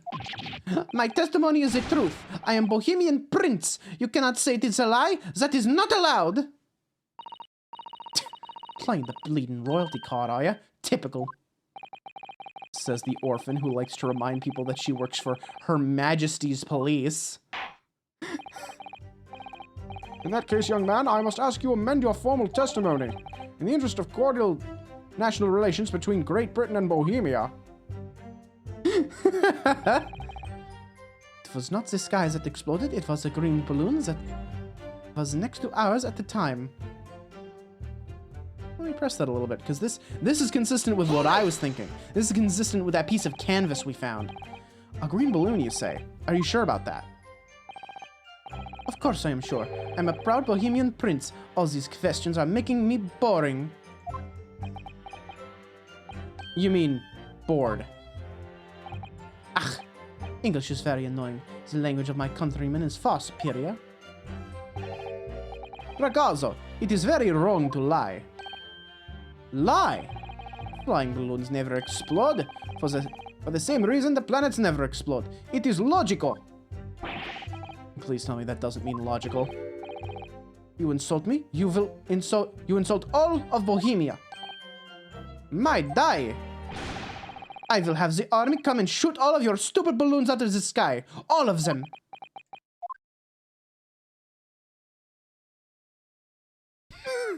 And yet he's still glad to take that money. Here you are, your highness. If only all international incidents were so easily resolved. Now that peaceful relations have been restored here in the courtroom, perhaps we could return to the testimony. Did you also see the moment that the cage materialized, Mr. Loon? No, I did not see the explosion myself. However, the cage, it fell from the sky like a stone and crashed into the crystal tower. Hold it! Did you actually see that happen? No, in reality I did not. But I saw after it hit the tower. There was a grande confusion around the stage. I ran to see what had happened. I was terrorized by the idea that one of my balloons had crashed. I suppose they are his livelihood. But when I looked up to the sky, all my precious balloons were still there. I saw it though. I saw it slam into the tower. After all, I am a detective now. Then tell us what you saw, Inspector Lestrade. That's what I like to hear. Ah, it's so cute. Hold it! Was it you who gave the order to keep people away? Use your head, Otto. How could it have been me? I was up in a balloon, weren't I? Right. So, because I weren't available, it was the boss who had to leg it over there. He was getting shoved and kicked all over by the panicking spectators as he tried to seal off the scene. It was a real sight to behold, I can tell you. Amazing. Poor Inspector Gregson. So anyway, I couldn't see the cage that well because of all the smoke. And I didn't really want to see, to be honest. I was scared out me wits. Keep it together, Inspector. Okay. Never actually on stage in the first place. Everyone in a panic for sure. Okay. So I have an idea here.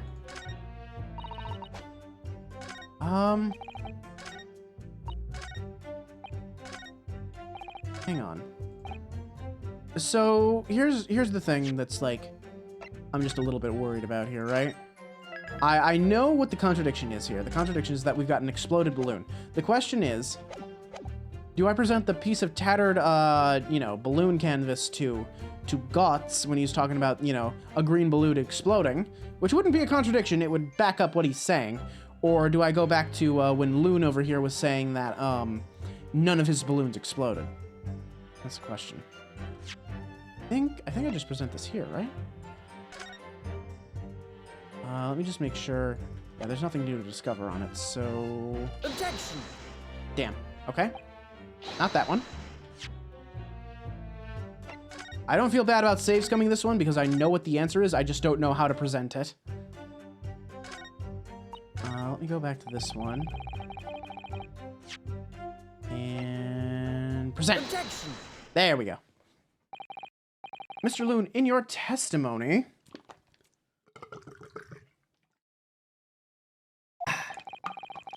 You said that all 3 of the balloons you had operating at the time were undamaged. Si, that is correct. If they had been caught in the explosiones, it would have been terrible. I wonder if you might know what this is. Ah, I think it may be... Si, part of a balloon. A burnt piece of the fabric of the envelope. Sorry, the envelope? Pardon, that is the large, round part of the balloon which becomes filled with hot air. It is made from very thick fabric lined with rubber. You do not want it to rip while you are in the sky. Just as I thought. This piece of cloth was found near the experimentation stage. In other words, as Master Gotts testified, a green balloon did indeed explode that day. Eh? If all the balloons in the sky above the experimentation stage belong to you, Mr. Loon, then your statement that they were all undamaged clearly contradicts the evidence. No! Balloon exploded, then why didn't the man say so? Maybe everyone on board was killed. Oh no, having spent 10 old pounds just for the experience? How awful. Seems to me like those things crash 50% of the time anyway. The instantaneous kinesis did occur, but after the explosion on the stage, the point of materialization shifted to a location occupied by a balloon. Causing the balloon to explode. Yes, eminently plausible. An unfortunate traffic accident, as it were, but it changes nothing about the pertinent facts. This I cannot accept. Why not, Mr. Loon? You are suggesting that I am a liar.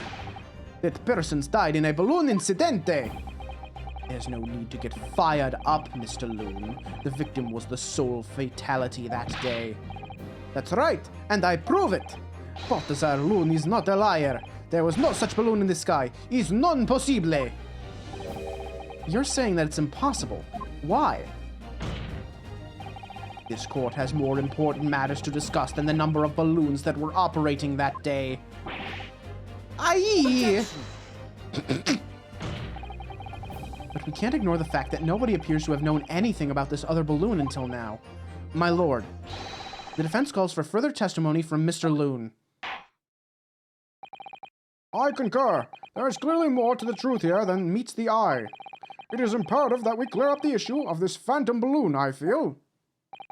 Witness, you will give supplementary testimony about the balloons you were operating at the exhibition. Ah, grazie, my lord.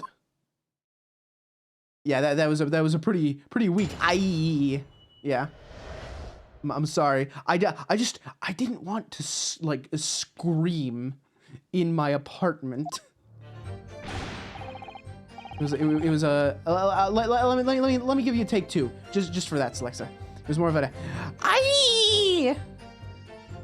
It's hard because I have to pull it back a little bit so I'm not outright screaming because people will hear that. You know? I live near people. I can't afford to be screaming in their ears. As I said, Balthazar Loon is no liar. Every balloon I had in the sky landed safely. IRL clout. All 3 of my balloons were carrying passengers. If they fell to the ground in an explosion, what a catastrophe! But you can't get away from the fact that a burnt-up bit of cloth was found at the scene, can you? The coppers at the yard reckoned it was probably some debris thrown from the explosion on the stage. This stupid ragazzo is mistaken. My balloons have the red and blue zigzag stripes anyway. Okay, so this could have been someone else's balloon. So your assertion is that the balloon this child saw was not the one belonging to you? Si, exactamente. Even if you saw a balloon in the first place, I do not like the sound of it. It is very bad for business. I have a good mind to sue the land of Bohemia. If you attack us, we will fight back. It will be war, all-out war. Don't say it. Don't say it. Don't make the joke. Don't make the joke. Don't make the joke. Don't make the joke. It's just war said with a funny accent. It's nothing more than that. It's nothing less than that. Okay? Mr. Loon certainly doesn't appear to be lying. That doesn't change the fact that the testimony and evidence are contradictory here. If the defense is unable to find fault with the witnesses' statements, the court must consider them the truth.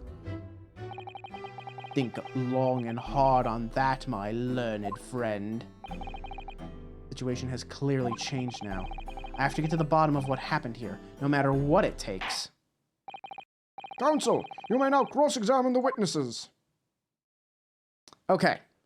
So we have a balloon that most likely does not belong to Mr. Loon over here, but clearly exploded somewhere, somehow. All three of my balloons were carrying passengers. If they fell to the ground in an explosion, what a catastrophe. Hold it!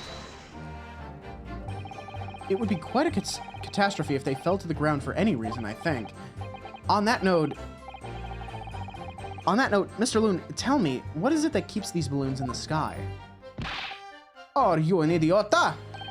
Sorry. It is like asking, why does a candle burn bright? It burns bright because it burns bright, and a balloon flies because it flies. What else? That must be Italian for I don't know.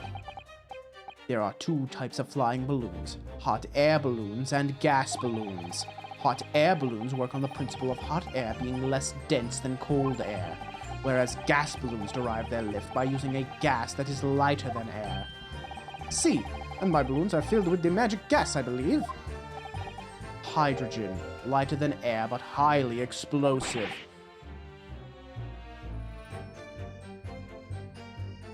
What? Hydrogen balloons? Oh no. Oh no. Oh, that's so bad. That's fucking awful. No. Granted, this was the 1800s, maybe I forget what year this is. It's 1800 something. Hang on. When did the Hindenburg crash? Not until 1937. Oh. Christ.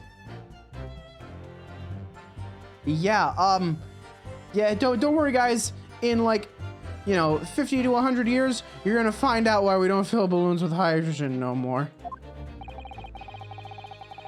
I do not permit smoking of these cigarettes in any of my balloons. The magic gas does not like fire. Even a small spark of static electricity could cause the entire balloon to explode.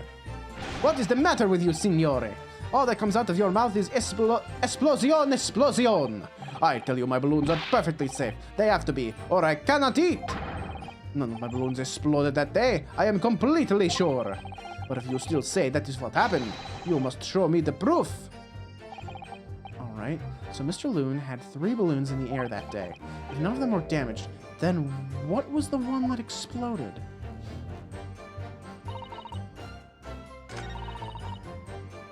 Some debris thrown from the stage. Aha, I want to press this. Because if this is true, this does prove that this is not his balloon. You mean the color is wrong? Si, signor. I do not have any green balloons in my warehouse. And yet, a piece of green cloth was found at the scene, and it's unmistakably from a balloon.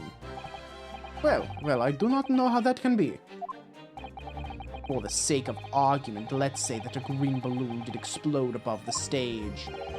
You couldn't therefore conclude that it happened on the day in question. Why not? There have been recreational balloon flights over Hyde Park operating from before the Great Exhibition. One could have exploded on some earlier date. Unfortunate, as I'm sure you'd agree. You believe it may have been from some earlier balloon that predates the exhibition? Si, exactamente. As the signor says, it is not from one of my balloons. Clearly, this little ragazzo from Bohemia is mistaken about what he saw. No, he's throwing another tantrum. What have you done? It's Master Wilhelm Gottfried Sigmund Ornstein. It was on the tip of my tongue. Yeah, something is very wrong. I know what I saw. There was a green balloon there. I swear it. I swear all over Bohemia. You can speak as much bad language as you like, but it changes nothing. If you do not have evidence, ragazzo, then I must tell your parents to punish you, eh? Perhaps we'll let the judge decide when it comes to punishments. Evidence? What is this evidence? To give a simple example, young man. A photograph, for instance. Some tangible proof of what you claim. Well, why didn't you say so sooner? I have the photograph here. Good gracious! What? I had not been up in a balloon for a little while, so I was very excited. I took lots and lots of photographs. Of the Crystal Tower, of the Bohemian exhibit, of the streets of London, of the hot eel cellar, the balloon. Now, when you say a hot eel seller, is that someone who sells hot eels? Or is it someone who sells eels who is very hot? If there's a hot eel seller, I would very much like to see them. And the instantaneous kinesis experiment. Did you take a picture of that? Yeah, one picture. Really? You did take one. But all I wanted was a ride in a balloon. I was not interested in boring experiments. Never mind that. Can you show us that photograph? Of course. And then you will see. You will see that I am not lying. That I really did see a green balloon.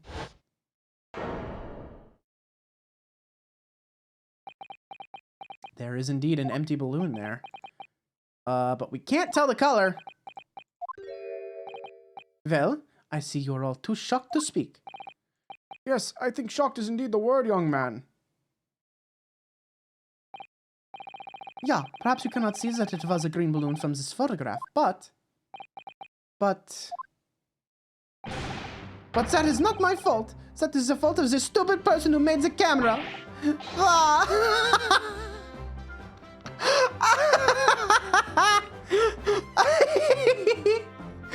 I love how there's accents over his crying. Oh, that's so goofy. I fucking love that. That's so good. That is one very bohemian sounding cry. Oh my god. That's incredible. I love that. Va! Va! Very well. The court will accept this photograph as evidence. Please, shut up. The photograph of the balloon has been entered into the court record. It's not my fault. It's the fault of the person who made the camera. Well, never mind. I'm sure you have plenty of wonderful sepia memories to take home with you. In any case, when exactly did you take that photograph? Well, it was on the day of the big explosion. You don't say. When I pressed the shutter release, there was this very loud bang, and a hot wind rushed over my face. That means this photograph was taken a split second before the explosion occurred. Well, if you ask me, this black and white photograph changes nothing. I could not give a flying fig. Lovely language you've picked up. As I thought, Mr. Loon's testimony just doesn't quite add up. The young Bohemian boy claims to have seen another fourth balloon, and Mr. Loon vehemently denies the possibility. And it's hard to imagine the man in charge could be mistaken about the number that were in the air. Still, this inconsistency must tell us something, I'm sure. Let's see. Let me take a closer look at that photograph, eh? Aha! Now here's something very interesting. Take a look at that. A little something-something's getting shot straight at this empty balloon. Alright, so he's throwing the levers. God, yeah, unfortunately. How convenient that you can't see whether the man's been stabbed or not. How very convenient.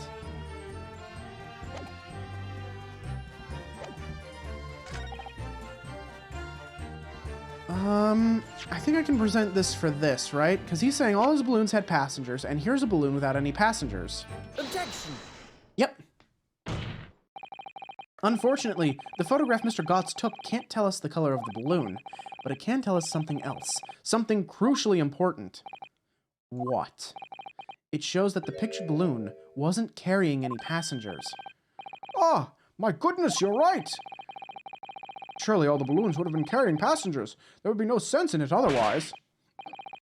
See, they are for pleasure, for seeing the view. My balloons only fly with passengers. Which tells us that the pictured balloon isn't one of them. So when the incident occurred that day, there was a fourth balloon in the skies above the experimentation stage. The mysterious green balloon. I know nothing. Niente. I can only tell you one thing. If this balloon was not carrying passengers, then it was not one of mine. Objection! Oh, yeah? What's up, Fanzyx?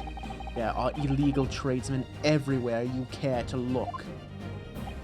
Clearly one such entrepreneur decided to capitalize on the opportunity presented by the Great Exhibition and managed to operate balloon flights on Mr. Loon's patch without him realizing. See, the competizione, trying to steal my profits. I did not notice because of the esperimento that went wrong on the stage. This fourth balloon exploded at the very same moment Mr. Asman was beamed from the stage below. Right, so them scraps that fell to the ground after and left them scorch marks. They didn't come from the stage at all. It was bits of balloon raining down. Because no one was in it, it didn't get no attention. A mysterious fourth balloon carrying no passengers, silently floating over the experimentation stage. This photograph shows us nothing more. A straight balloon carrying no one and operated by some rogue trader. Clearly it has nothing to do with the case. Its relevance does elude me, I must say. The court has seen sufficient evidence and heard ample testimony already. The prosecution calls for this trial to be concluded. Have we seen ample evidence, though? Really? Have we really got to the truth yet? No, I can't let this opportunity slip away. The jurors' minds are made up, and not in our favor. What else can this photograph tell us? Is there nothing more we can learn from it? There's more. Objection! There's a goddamn, bullet! In flight! Ladies and gentlemen of the jury, wait. Please don't give your decisions yet. Photograph from Master Gotts may well be hiding one more vital clue. What's that? A vital clue! Objection! We're well past the point of mere possibilities. It's time for definitives now, so tell the court. What exactly does this alleged clue in the photograph prove?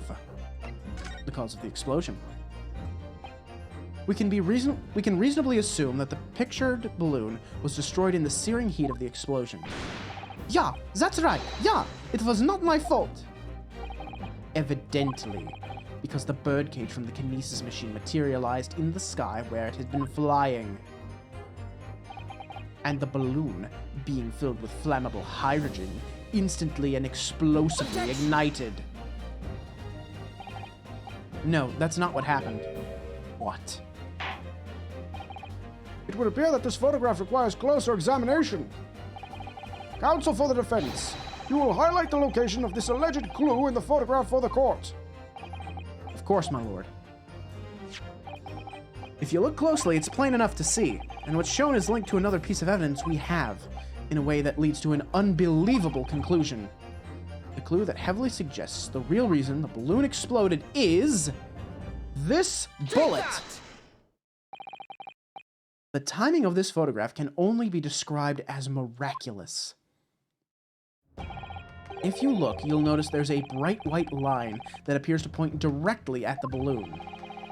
Most likely a ray of light caught incidentally on the film.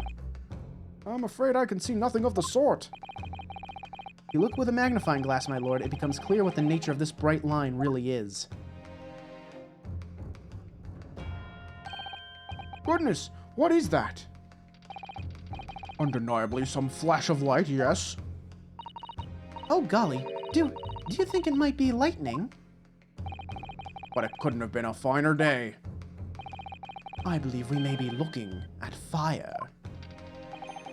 A bolt of fire heading straight for the balloon, like an arrow! Indeed, even to my aging eyes it would appear to be a flame of some sort. My word, are you suggesting this flame struck the hydrogen gas that filled the balloon? That's absurd. The balloon would have been 60 feet above the ground at the time. No flame could possibly have reached such a height. Protection. The place was closed by the time you left to go. Oh no! Oh, that sucks, Mabel. I'm glad to have you back, though. Ah, God, that is the worst when you want to go somewhere and you realize it's like just closed and you just missed it. Oh, that's the worst. Okay, Mabel, I will hold you. How do I... Hang on. I will open my arms wide for a hug. It's the best I can do. Actually, it's my opinion that a particular piece of evidence found at the scene reveals how that is exactly what did happen. What evidence? Oh, drink water, drink water, drink water, bitch. Oh, drink water. Thank you for the hydrate, water, Mabel. Drink water, bitch. Ah. He's increasing his size to Yes, that is correct. When red pandas are threatened, we make ourselves look bigger to intimidate and appear larger. This is yes, the classic red panda defense. Minx, hello. Welcome on back. I hope your modding went well. Let's see. If such evidence exists, Counsel, then for goodness sake, present it, man! Which evidence explains this mysterious streak of flame that appears to be headed directly for the balloon? Take that! This was found hidden at the foot of a small ornamental tree near the scene. Good lord, is that a crossbow? An arrow dipped in oil and set alight could have been shot from this weapon, sending a flaming arrow straight into the hydrogen-filled balloon. Are you suggesting That crossbow was used to deliberately... Blimey, you're right! That streak of light in the photo looks just like an arrow, doesn't it? Then, on the explosion of the balloon it was... Very likely the result of a flaming arrow from this crossbow igniting the hydrogen gas inside it. No!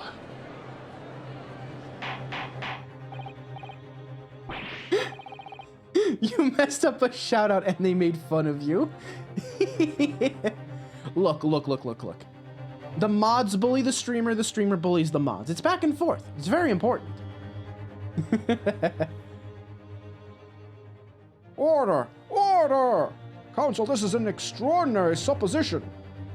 Actually, speaking of mods bullying the streamers, I'm sure a lot of you saw that picture that was getting retweeted a whole bunch on Twitter. Of, you know, it's just like a group of kids like gathered around one kid kicking another, and it's like, you know, the kid on the ground is the streamer, and the kid that's kicking them has like the little mod sword, and the The kids behind them are like all the viewers. Have you seen that one, like, floating around on Twitter? Because my buddy Sharksided is the one that made that originally. And like, she was just shocked that it just took off. Like it got retweeted. Someone tagged fucking Swagger Souls with it. It was just really cool to watch. Mabel, remind me after stream and I'll post it in the Discord for all of y'all to see. But yeah, it was just really funny that that Sid's tweet like took off like that. It was great. It was really fun to watch. Like a true banger tweet. Counsel, this is an extraordinary supposition. If the aim was to cause the balloon to explode, the shooter could have used a gun, of course. However, there's an obvious reason why that would have been out of the question. The noise of the discharge, of course. That's right. By using a crossbow, the projectile could be fired at the balloon silently. Well, yeah, if someone had shot a gun off in the exhibition grounds, it would have caused a real panic. But with the big explosion, there was a very big panic anyway, no? Oh, Slexa, thank you. Slexa's got the link for you. I don't like this. I should be pleased to have found a plausible new explanation for all this, but something feels wrong. Do you understand the implications of what you're saying, my Nipponese friend? If a flaming arrow did indeed hit the balloon, then obviously it would have exploded. And if the birdcage appeared from the cloud of smoke that ensued... What? Wait a minute. What are you really saying here? I don't get it. Was the birdcage beamed up to the sky after all, or what? My goodness me! Ah, now I understand. That's what that sinking feeling is about. I think there's a good chance that the birdcage was actually concealed inside the balloon all along. What? Did I just hear that correctly, Counsel? There's no going back now. The horse has bolted. Let's assume, as I said, that the birdcage was hidden inside the green balloon from the start. On stage, when the experiment was started, the birdcage in the instantaneous kinesis machine disappeared in a cloud of smoke. At that moment, the flaming arrow was fired from the ground, causing the green balloon to explode and drawing the attention of spectators to the sky above their heads. From amid the smoke, the hidden birdcage then appeared, to fall down and crash into the crystal tower. I think you'll all agree it's entirely plausible that what I've just described is the real truth behind the miraculous experiment carried out that day. Good grief! Objection! This is ludicrous. What you've described is no science experiment. It's child's play, a contemptible display of stage magic. Both Mr. Sholmes and Iris said that the experiment was a scientific impossibility, in which case, this is the only way to explain what happened that day. And in any case, the victim's body was found inside the birdcage in the crystal tower. If the instantaneous kinesis didn't take place, how do you explain that? If I may put in a word, as a man of magic myself, such apparent discrepancies can easily be explained by some simple deception. Juror number 3. All that would be needed is a doppelganger, someone who looked very similar to the victim, Mr. Asman, and having this other man appear on stage in front of the show as a body double. Yes, of course. So, in fact, Mr. Asman must have been inside the birdcage that was concealed inside the balloon right from the start. That balloon would have been filled with hydrogen. Anything hidden inside it would have been scattered to the four winds when it exploded. No one would have ever embarked on such a risky venture. Not necessarily. The explosive force of the balloon gas would very much depend on the mixture ratio. Juror number 4. Flying balloons are rarely filled with pure hydrogen, but a mixture of other gases such as helium as well. Helium on its own doesn't explode, but by controlling the gas mixture ratio, the explosive force can be altered. The mixture ratio? Obviously, the victim's body would have suffered some burns. That would have been unavoidable. but not to such an extent as to render this whole obscene charade impossible. So everything that happened can be explained, logically and scientifically. The explosion that engulfed the stage at the start of the experiment was no accident. It was all part of an elaborate deception to make it appear that instantaneous kinesis had occurred. Well, goodness me. And if we accept that this is what happened, it means that the victim, Mr. Asman, was never present on the public experimentation stage to begin with. In short, he couldn't have been killed by the defendant, who was on stage in full view the entire time. Ugh. This will be very hard for the prosecution to counter. Oops. Lord Van Zykes can't credibly maintain that Professor Harebrain is a suspect now.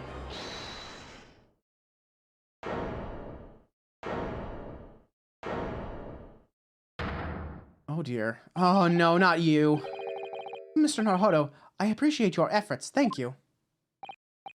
Professor? But you can stop now. Just keep your mouth shut, please. Sorry?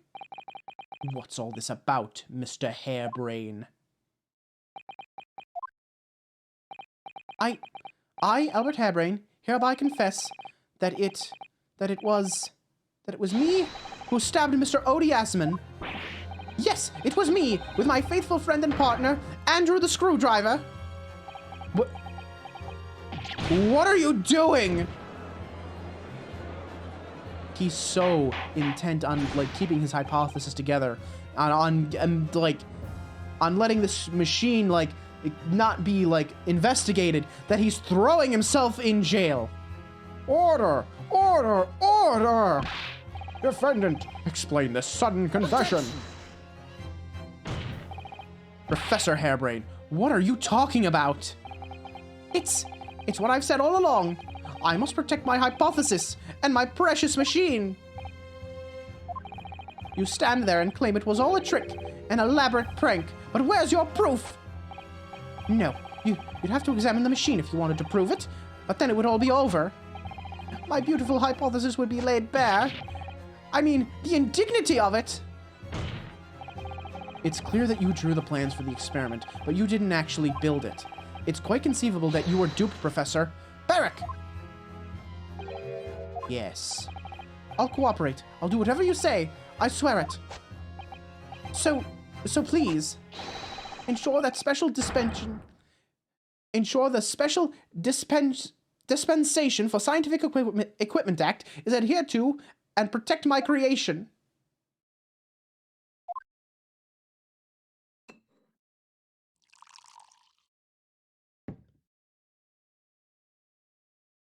What are you gonna do, Van Zykes? Pray forgive the discourtesy of filling my hollow chalice at this critical juncture.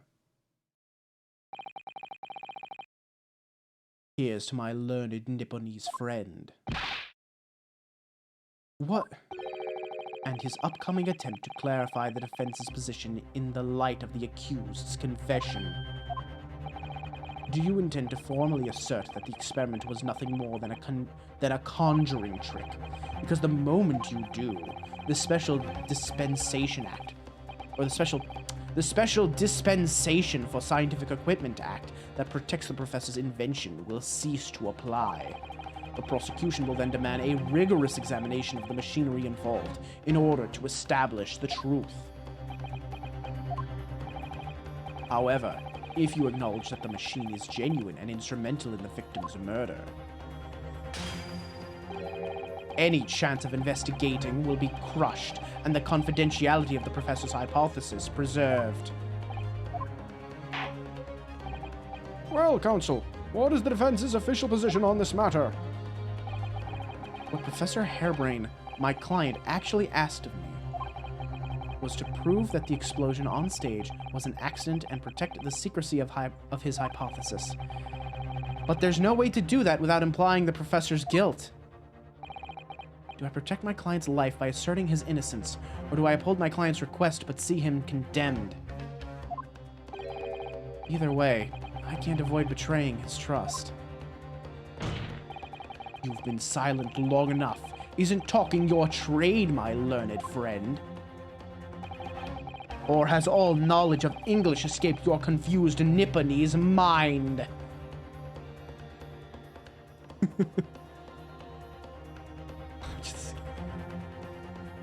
Oh my god. You know, I've been rewatching Twilight, and yes, I could see Van Zyke's Team Jacob. Since it isn't canon, it goes huge.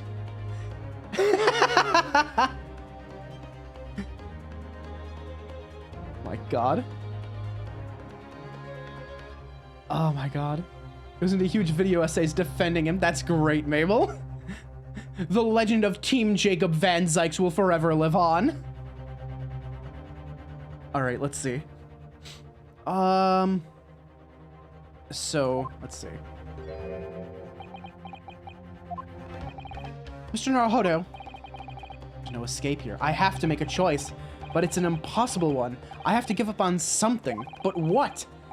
The defense asserts that the defendant's instantaneous kinesis machine was, in fact...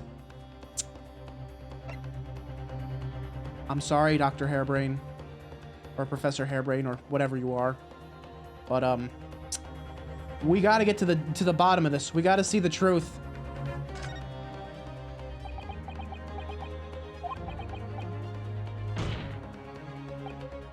Ugh! No, I can't say it. My client placed his faith in me. I can't just let him down. What must I give up on is not the question you have to ask yourself here. It's what can I protect? Hello again, Mr. Naruhodo. It's been far too long. Susato-san? But what are you... Thrown immediately. My first Susato takedown in 6 months. There'll be time to talk later, Mr. Naruhodo. For now, we must concentrate on the task at hand. Which is working out not what I want to give up on, but what I can protect. Professor Hairbrain. Ah, yes! Yesterday you told me that science is the pursuit of truth. Well, my job is to pursue the truth too. Yes, of course.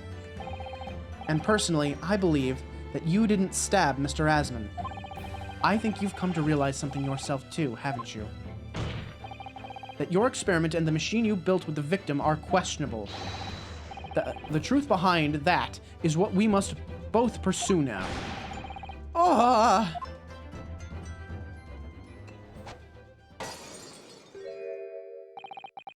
So, you finally opened your eyes. What? And as for you, Albert, you can't ignore this any longer. Having heard my learned friend's assertion, don't you have something to say? Barrack.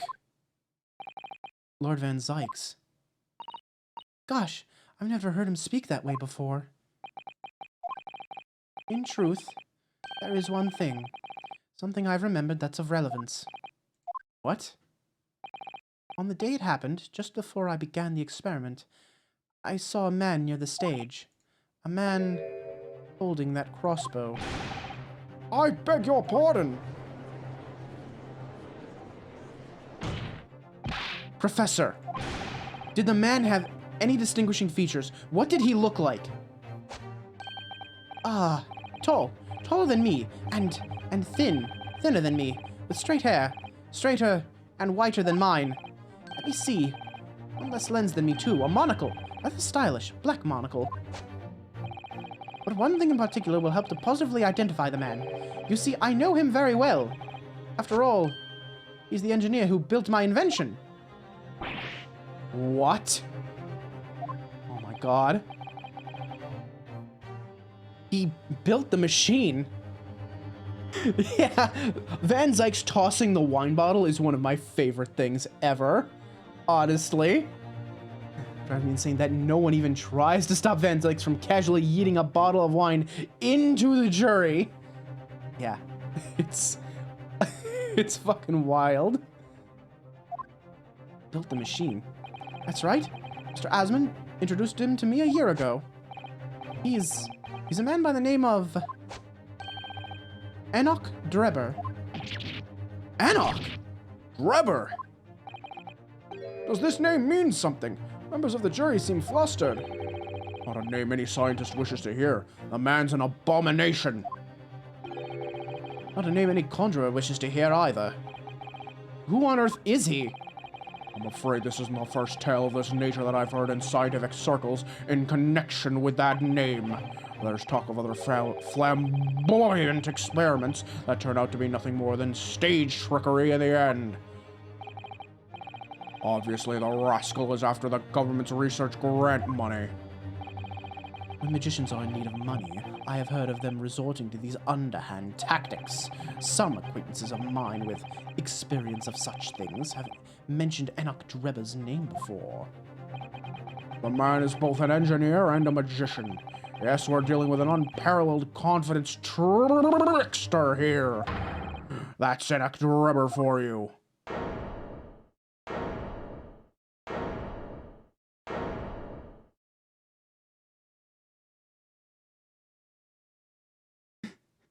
I'm glad you like the voice, Mabel.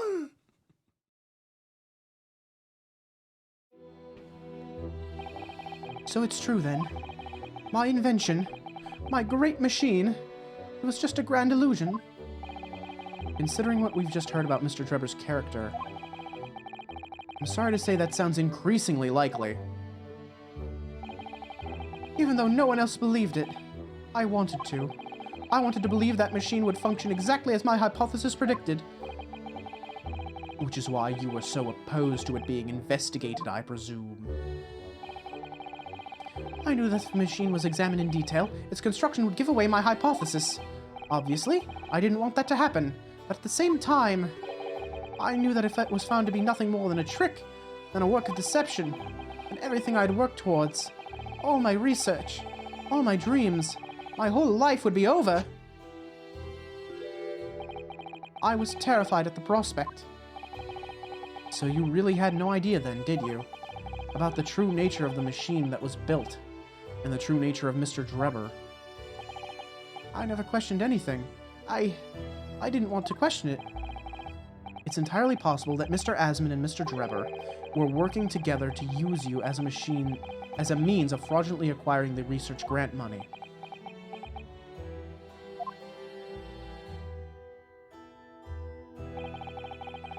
When I announced my invention to the crowds that day, it was the finest moment of my career. I pulled all the levers and turned all of the dials in exactly the way Drebber had described. When the smoke suddenly started billowing out, I panicked. I didn't know what was happening. But I really don't know how the whole illusion was made to work. I don't know anything more. Well, surely we can give him like a not guilty ruling now, right? Yeah, he gets like a ton of like custom wine glasses. Wait, no. Wait. We covered this in the last episode. We saw Van Zykes with a big thing of like chalices, and he tells us like how many are like have tiny imperfections, and how he doesn't want the ones that have tiny imperfections. So I think he's just smashing all of the like imperfect ones. But yes, he buys like several bottles of his favorite vintage. Oh, no, that's right. He has the enormous kegs of wine in his office, and he just fills the bottles with them. I wonder if he owns a winery, if he owns like a vineyard or something. Let me confirm one final point with you, Professor. Do you now consent to the prosecution submitting the necessary paperwork to release your invention from the protection afforded by the Special Dispensation Act? Or the Special I always fuck this up. The Special Dispensation for Scientific Equipment Act. Yes, please go ahead. Can't even bear to part with a single drop of Arnold Palmer, let alone eat it. I'm very sorry. No, Celexa, how can you call him an alcoholic when he never fucking drinks any of it? How can you call him an alcoholic when none of it ever passes his lips?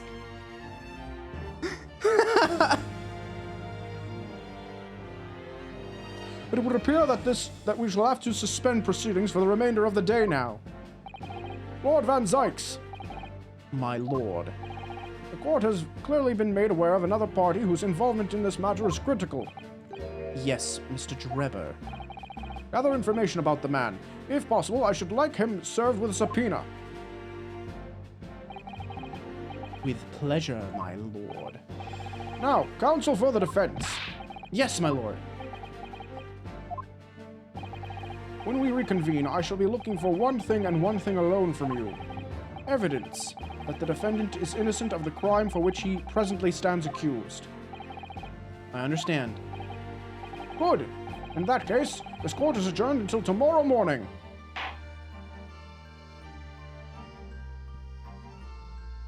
Hang on. I'm gonna back away a minute. I'm gonna stretch.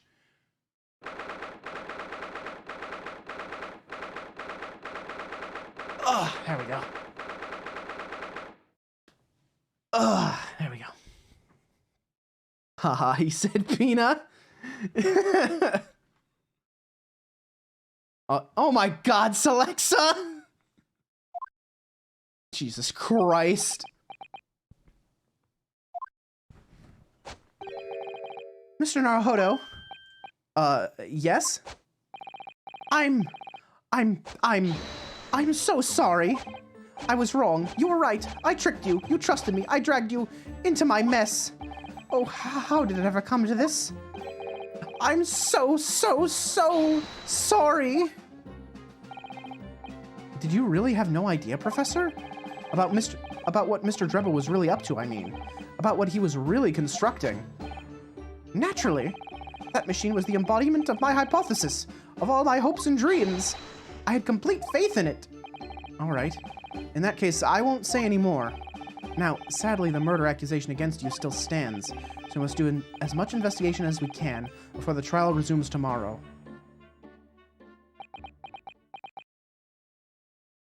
Did I figure out the pun yet? Of hairbrain? Yes, immediately. Thanks. Immediately figured that one out. As well as Odious Man and Balthazar Loon. Yes, those were all immediately apparent to me.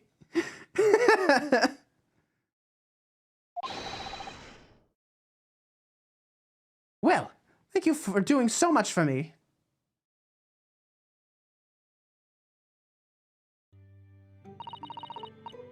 I'm so sorry for arriving late this morning, Mr. Naruhodo. Arriving late? Didn't you receive my postcard?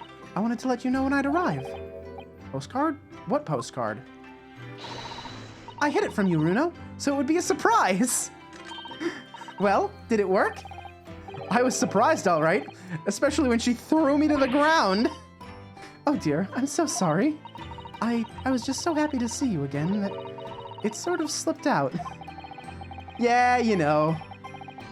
When you just kind of like accidentally like fucking like Krav Maga yeet someone across the room. You know, it just slips out. It's just a reflex. Maybe we could stick to more traditional displays of emotion in the future. Susie's train was late into London Victoria this morning, you see? But we made the coachman really whip the horses hard so she didn't miss the whole trial. I was watching from the gallery for a while, but in the end, I'm afraid I couldn't contain myself. Well, I'm glad you didn't. Oh! Having you at my side in court gives me the strength I need to win. So, I'm, delighted to see you, back in London. Oh, you're too kind, Mr. Naruhodo. I'm delighted to be here.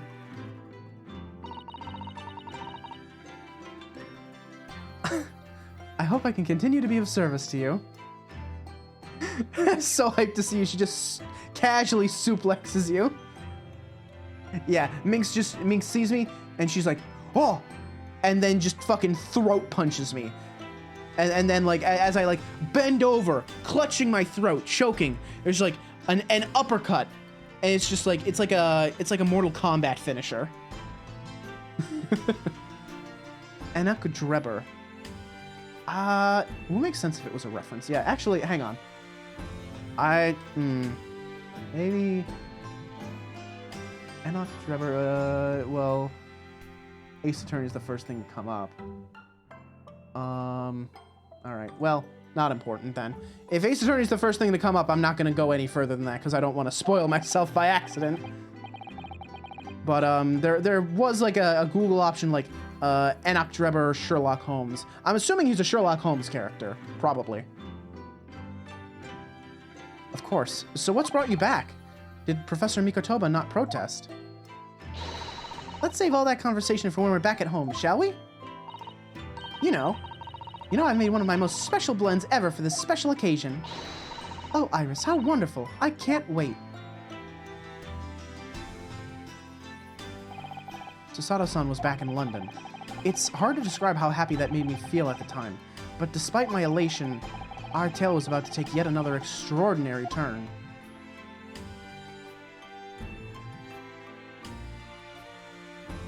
You know what I've been really craving lately? Pretzel dogs.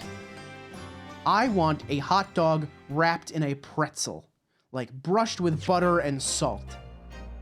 Is that like weird that I've just had that craving like for the past few days and I just really want pretzel dogs? I don't know why, but I've been craving them really hard. I know a place that sells them too. I was gonna get some yesterday, but they were closed for New Year's Eve. They might be open today.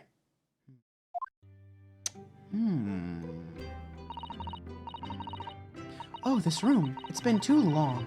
It hasn't changed the slightest, though. And it's been some 6 months, hasn't it? That's a long time for things to stay so familiar. I didn't know when you might return, and I wanted everything to be as you'd left it. But it has been some 6 months, it's true. So is your father all right, Susie? What happened? My father? Yes, Professor Mikotoba. I mean, it was half a year ago, but that's why you went back to Japan. Because of the telegram you received saying he'd fallen ill with a very high fever for some unknown reason. That's right. So I was surprised to learn you'd be coming back so soon. Surprised, but happy. I think I wrote about it in my letter to you, that it was all a trick. My father is in fine health, and I'm obviously very relieved about that. Well, we're all delighted to have you back. It was quite by accident that I've been able to return to Europe, actually. It's because of a very grand conference called the International Forensic Science Symposium. The International Forensic... That's the same symposium Lord Strongheart mentioned. Anyway, I've arrived safe and sound, and all that matters is that I'm here now. Enoch J Drebber, an American man traveling in Europe. He was murdered by Jefferson Hope. His murder was the first case of Sherlock Holmes. Oh, okay. Interesting. Murder victim for the first Sherlock book. And now he's potentially the murderer. Ooh, interesting. Girl, I haven't fulfilled my promise to you, Iris. Oh. You must tell us everything that happened while you were back in Japan. Yes, of course, I shall. And there's one other thing. There's something you wrote in your letter that particularly grabbed my attention. About you-know-who. About Kazuma. I know. I'll tell you all that I can. So you're back in Britain. Tell me about that. Isekai revenge. I don't want that. I don't want any more fucking isekais, please. The title's gonna be, I was murdered in a Sherlock Holmes book, I was murdered in a Sherlock Holmes book and reincarnated as a murderer in a different Sherlock Holmes adventure? God. I first arrived back in Japan, I really thought I'd never be allowed to return to Britain. But curiously, after that awful trial at the Supreme Court, Father's mood changed entirely. The awful trial? Oh, yes, for the murder of Giselle Brett. Ooh, you dressed as a man then, didn't you, Susie? Oh, well, yes. Since women are forbidden in the courtroom, I had no choice. Wow, amazing! I wish I'd seen it. Don't you, Runo? Yes, I suppose so. I want to play at being a lawyer now. Could I wear a false mustache, maybe? I could wear a false mustache, maybe. I don't think any mustache would hide the fact that you're just 10 years old, Iris. There's something else I've been wanting to ask you, Mr. Sato. It's about the real reason why Professor Mikotoba summoned you back to Japan. You said in your letter it was something to do with that convict's loot we found in Mr. Natsume's lodgings. That's right, the very large dog collar we found with the bee emblem on it. It seems Mr. Natsume included a drawing of the collar in the report he submitted about his time in Britain. I understand that when Father saw the report, he turned as white as a sheet. Why would that be, then? Father came to Britain himself, of course, to study. That was some time ago now, but he stayed for 6 years. I can only imagine that something must have happened during that time. If he refuses to tell me what it was, then I intend to find the answers for myself. And I've decided that I, for one, won't keep any more secrets. Oh, Susie! That's a very meaningful look Susato-san's giving Iris there. Alright, tell me about the Science Symposium. Lord Strongheart mentioned something about that symposium, too. I think he said that investigative authorities from 40 different countries would attend. Yes, and from Japan, my father and Judge Jigoku have been invited. It's something of an honor, I believe. Well, Professor Mikotoba is the leading expert in forensic medicine in our country, after all. But who's the other person you mentioned?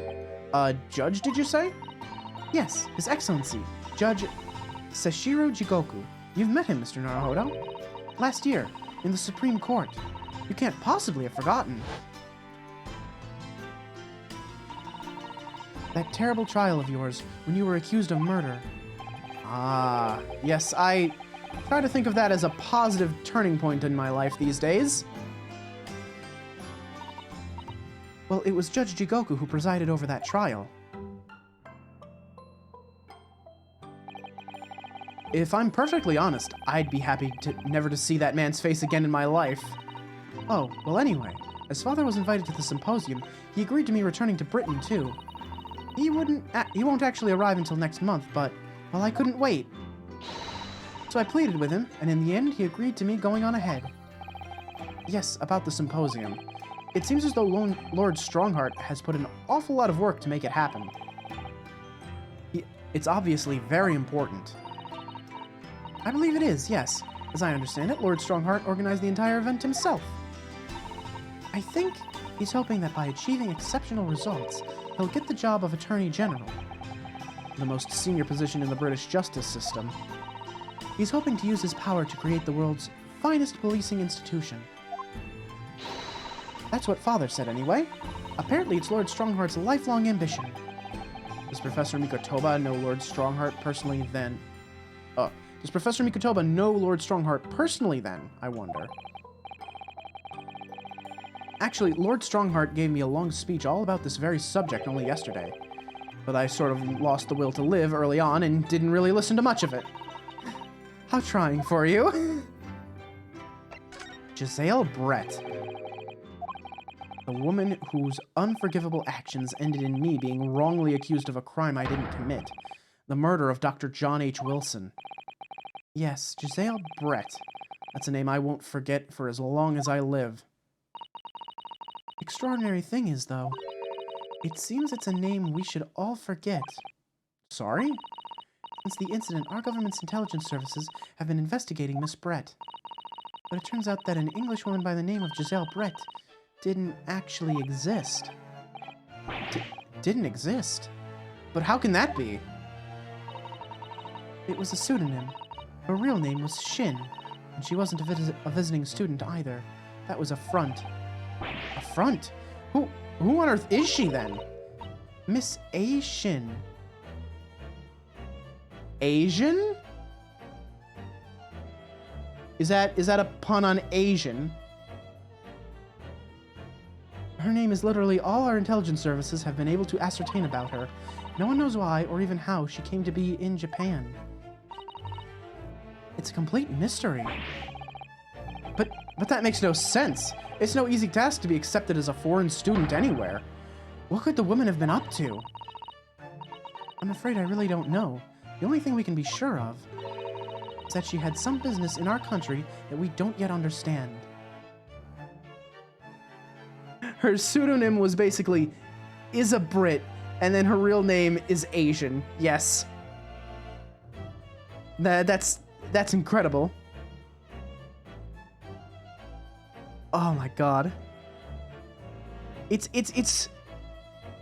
I mean, I guess it could make sense that she's actually Asian, because she was wearing a mask. We never saw her face, like, entirely, right? Like, she has pale skin, and she has, like, a flawless British accent. So, it's entirely possible that, you know, she was just Asian and, like, hiding it, I guess. And now she's been killed, while all the questions surrounding her existence remain unanswered. I'm afraid so. A Shin. Who on earth was she? And why do I feel as though I've heard that name before somewhere?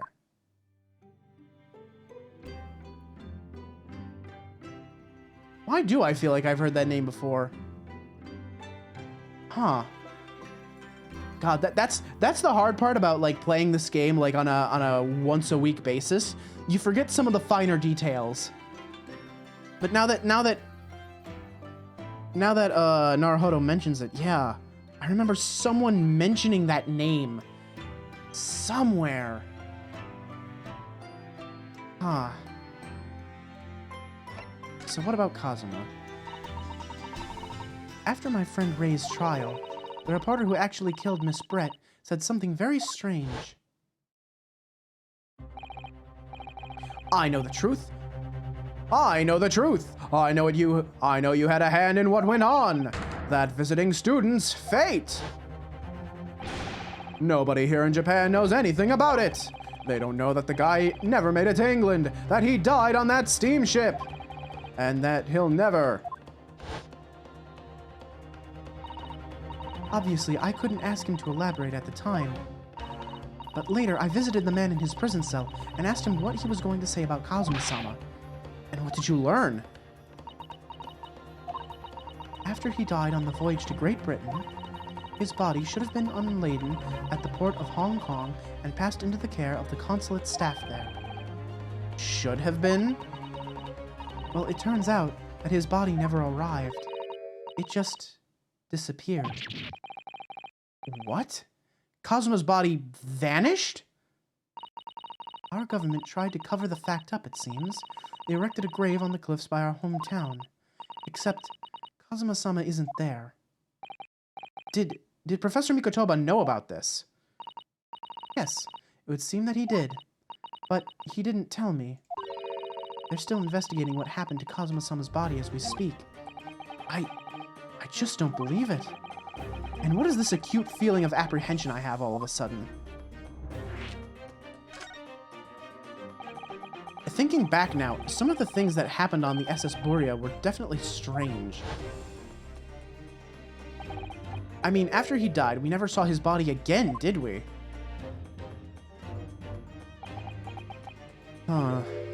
Could it be? Could it be that he's actually still alive? Stop it, Mr. Naruhodo. It's too much to bear. I'm sorry, I didn't mean to... Just thinking about the possibility pains me so very much. Cast your mind back for a moment, Mr. Naruhodo. When Kazuma-sama was discovered, Mr. Sholmes was there, wasn't he? And he definitely examined the body. I remember it clearly. You're right. So if Kazuma hadn't actually been dead at all, it would mean that Mr. Sholmes had lied to us. But there's no reason why he possibly would have done such a thing. I suppose that's true, yes. The idea that he might still be alive somewhere. It wants to fill me with hope, but I can't let it, because if it turned out not to be true, then I'd be back at the bottom of that awful pit of despair again. I'm terrified of what that might do to me. Oh, Miss Susato. I know she's given the idea the thought it deserves. It's Susato-san we're talking about after all, so I probably shouldn't push it now.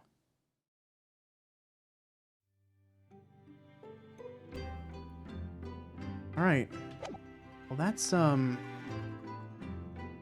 move. There's something I'm supposed to investigate here.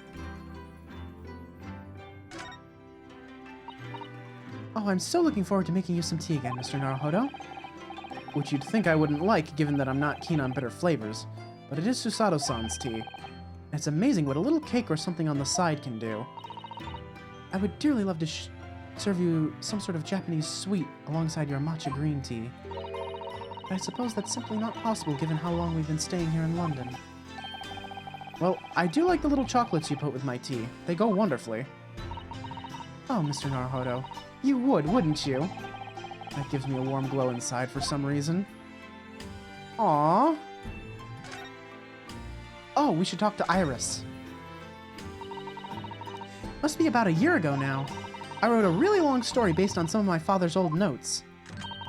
It's about one of Hurley's greatest exploits. I called it The Hound of the Baskervilles. Ah, here we go. But then Mr. Sholmes forbade you from publishing it, and put the manuscript somewhere nobody could get their hands on it. So nobody knows anything about it apart from Hurley and I. But for some reason, you knew the title of it, didn't you, Susie?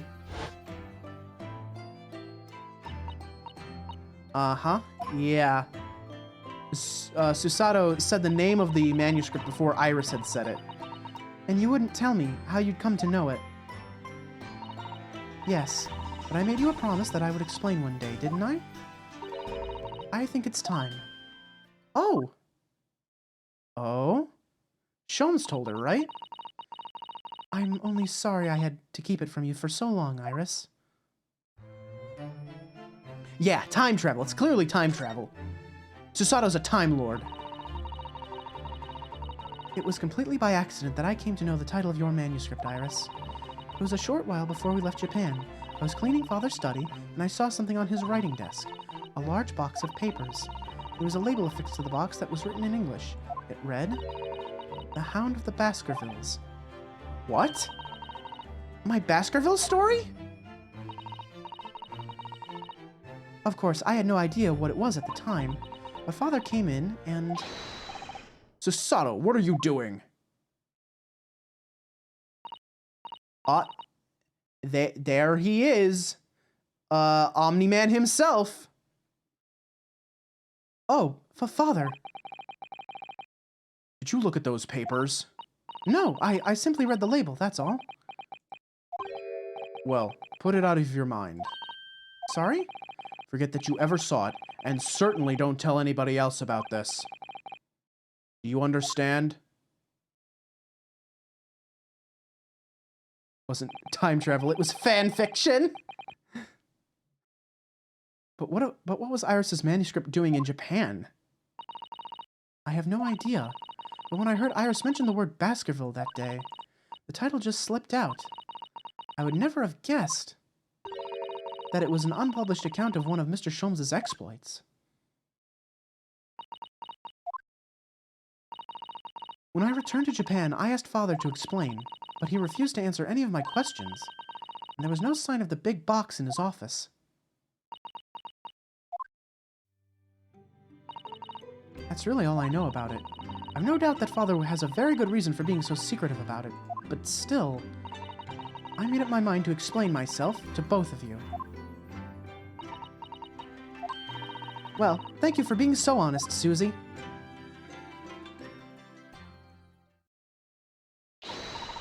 So, Mr. Naruhodo, I'm ready to start investigating if you are. I've committed every detail about the case to memory. And Iris has told me about the disturbing happenings at the Waxwork Museum as well. So, you're fully abreast of the situation already, Miss Susato. I'd expect nothing less, to be honest. I would think our first port of call should be to investigate this Mr. Drebber. The engineer responsible for building the elaborate machine that was used to effect this extraordinary trick. Yes, a conjurer of sorts by the sound of it, well known in the fields of science and magic. Then we need to go and arrest him. Well, yes. He must know the truth behind this case, so I agree we really do need to find the man. It sounds like it's a case of tracking someone down. Which is a job for the police, or a great detective. Are we supposed to guess who she might be thinking of? We don't have much time, so we need to get started straight away, I think. Good idea. Well, best of luck then. Oh, you're not coming today? I'm going to Brixton Road shortly for the herb market. But let me know later how you got on, won't you?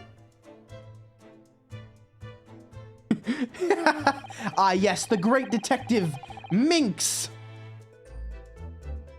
That was a little abrupt. The pull of the herb market must be strong. Alright. New location's been added.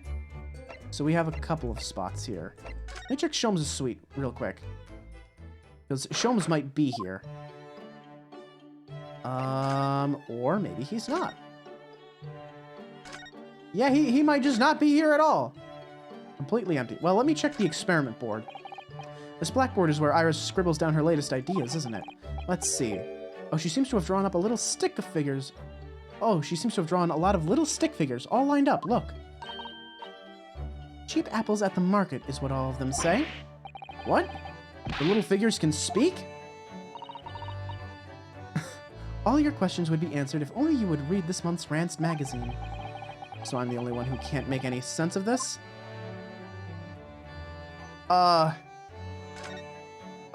Okay.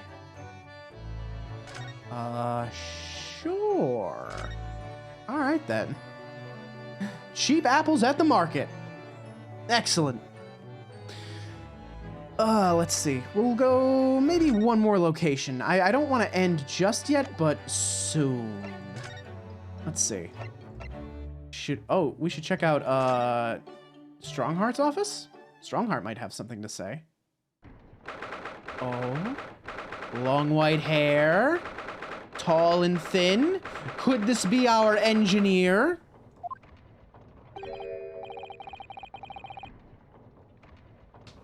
Hang on. Hands are feeling a little weird. Hang on. Let me stretch my arms a little bit. Just a little bit of, like, weird, like, tingling in my fingers. Drink a little water, too. Why not?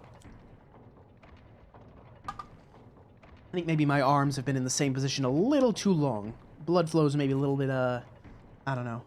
Not great at the moment. Let me just stretch those suckers out. There we go. That's much better.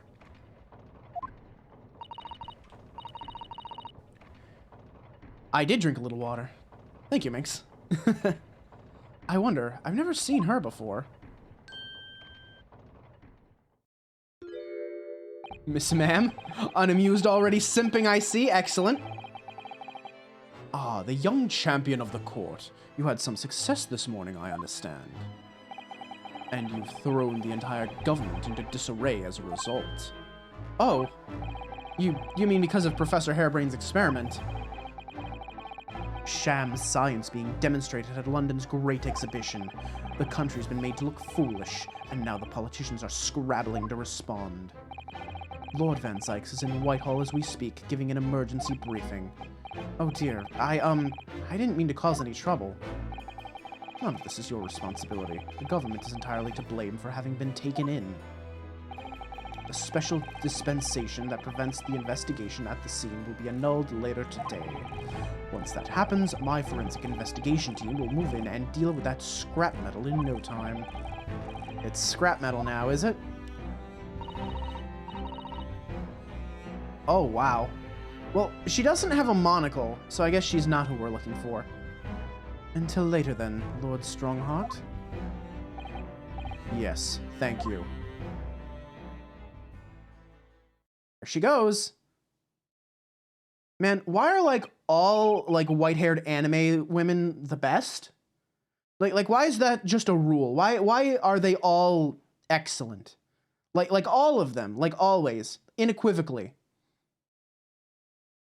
She's like Elmer's glue personified.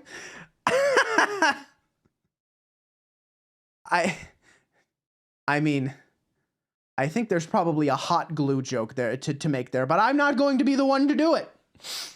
Nope, not me. Moving on. Who was that? That was Dr. Courtney Scythe, Scotland Yard's esteemed chief coroner.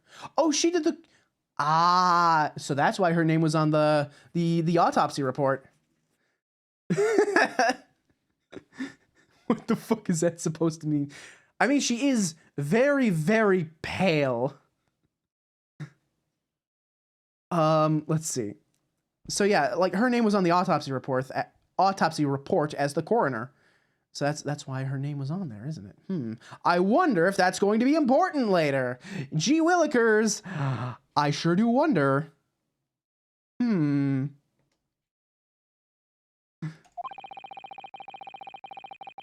She's leading the forensic investigation team's handling of this case. She was just delivering her report about the victim in fact. Oh, I see. About Mr. Asman. Following the outcome of the trial earlier, I asked the coroner's office to reevaluate its findings. I don't have time to tell you what she concluded. If you want to know, you'll have to ask her directly. You can find her in the forensics laboratory. Ah, right. Now, what were you here to see me about? I can give you 7 minutes and 39 seconds of my time. Well, he's not running quite so spectacularly late anymore.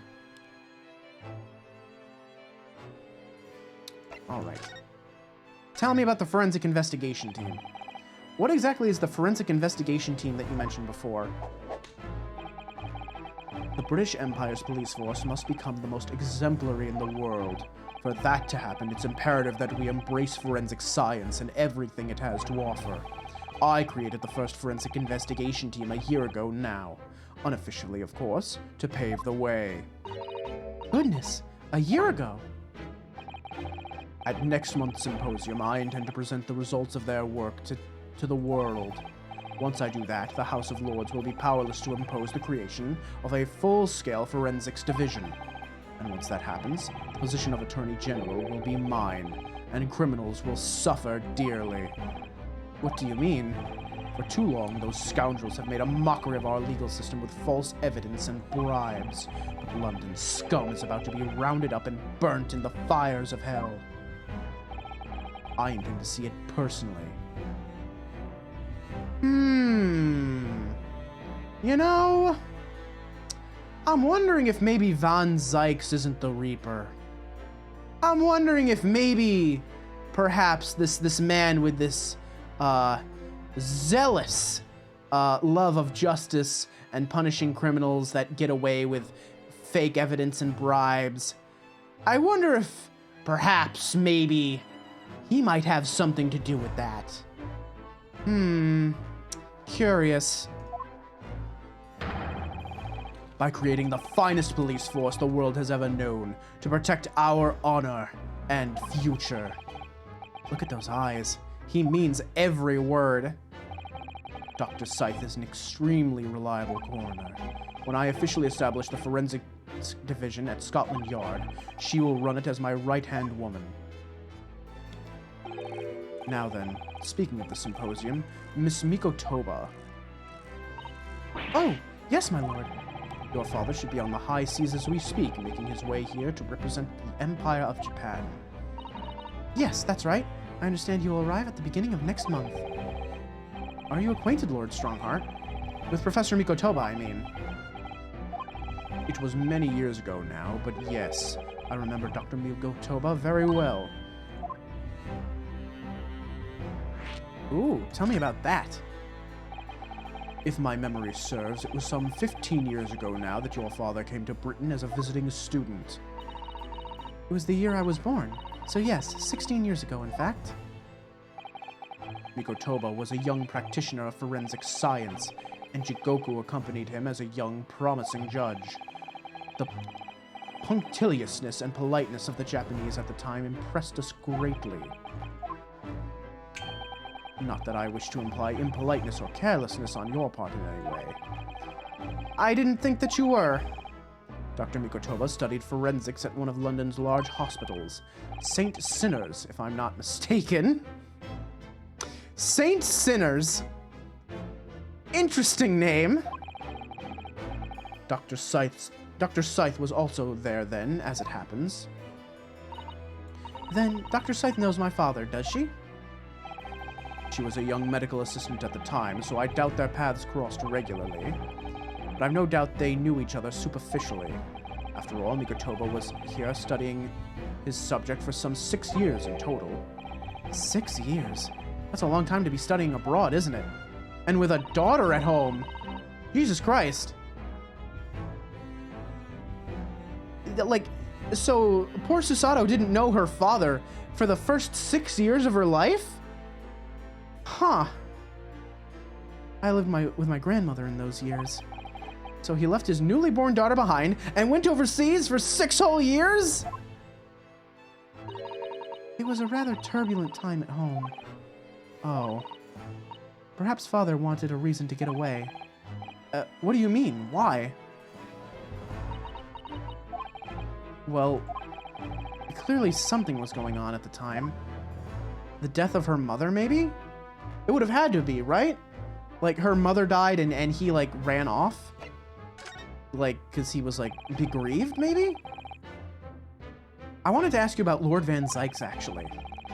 I heard that his older brother was killed some years ago by a mass murderer known as the Professor, who targeted nobles and royalty. Is that right? You Japanese are a thorough lot. You've done your research well. Yes. And you could say it was that very incident that gave rise to the Reaper. What? Why? When his brother, Clint Van Zykes, was murdered, it was just after young Barrack had graduated from the University of London and become a prosecutor. When obvious criminals who managed to evade conviction in court started disappearing, rumors quickly spread throughout the capital. Londoners started to say that wherever Barrack Van Zykes went, the ghost of his dead brother wasn't far behind. Oh my word! So, Lord Van Zykes isn't the Reaper. It's the ghost of his brother? Ever since that time, he became a very aloof figure in London's legal circles. Oh yes, Lord Strongheart. Go ahead. It's about Professor Harebrain's experimental machine. We'd like your permission to examine the remains, if possible. Are you well versed in science, then? Not in the slightest. In fact, you could say I was barely aware of the subject at all until recently. Well, then the special dispensation legally preventing investigation of the machine is currently being annulled. Within a few hours, Dr. Scythe's team of forensic experts will begin their own investigation. But I suppose until then, there's no harm in you looking at the wreckage, as long as you touch nothing. Thank you. Being able to look at it is better than nothing. And I'll be able to see it too. Your time is up. You'll have to excuse me now, I'm afraid. My next engagement calls. We are extremely sorry to have troubled you when you are so busy, my lord. I have important matters to attend to in preparation for the symposium, you understand.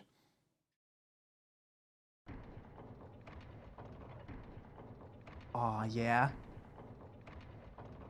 I love the sound of this clock tower, dude.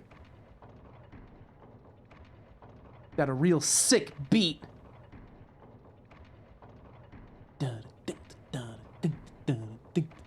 I'm vibing, man. I'm jamming.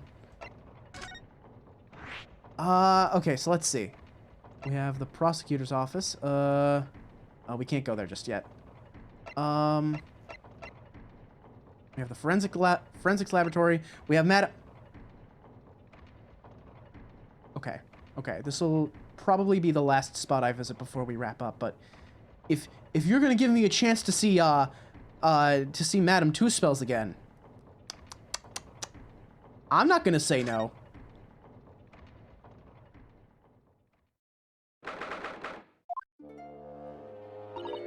Oh my, no wonder it's called the House of Horrors.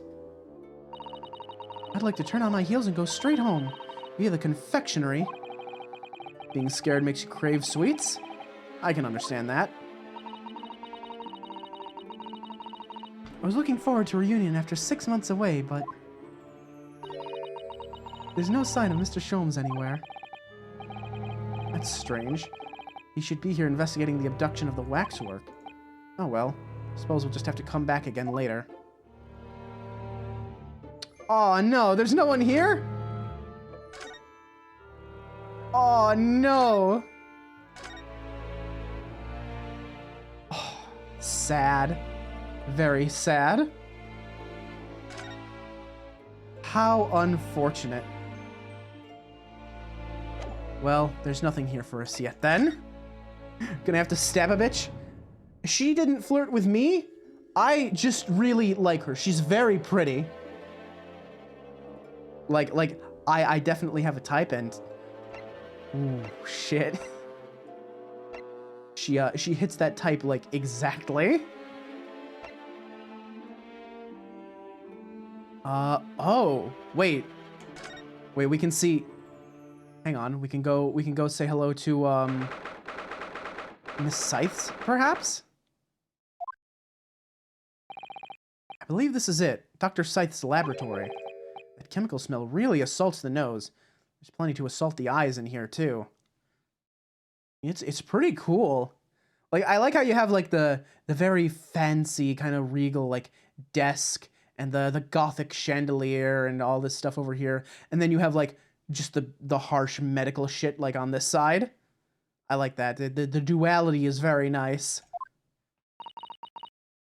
It looks as though the doctor isn't here. But we're here now, so we may as well do some sightseeing, don't you think? What a seasoned tourist you've become, Mr. Sato. We could just have a little look around, being careful not to upset any restless souls. Alright.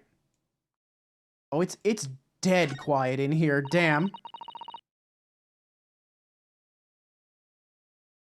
Walks in snorting, so glad I fit that type. I suppose this is Dr. Scythes' desk. Ugh, I would not like to work in a place like this. It's very tidy though, isn't it, Mr. Naruhodo? Imagine how efficiently she must work. The lighting is poor, which is bad for the eyes, and the chemical smell can't be good for you. Not to mention the skeleton watching over you as you work, which is definitely bad for the nerves.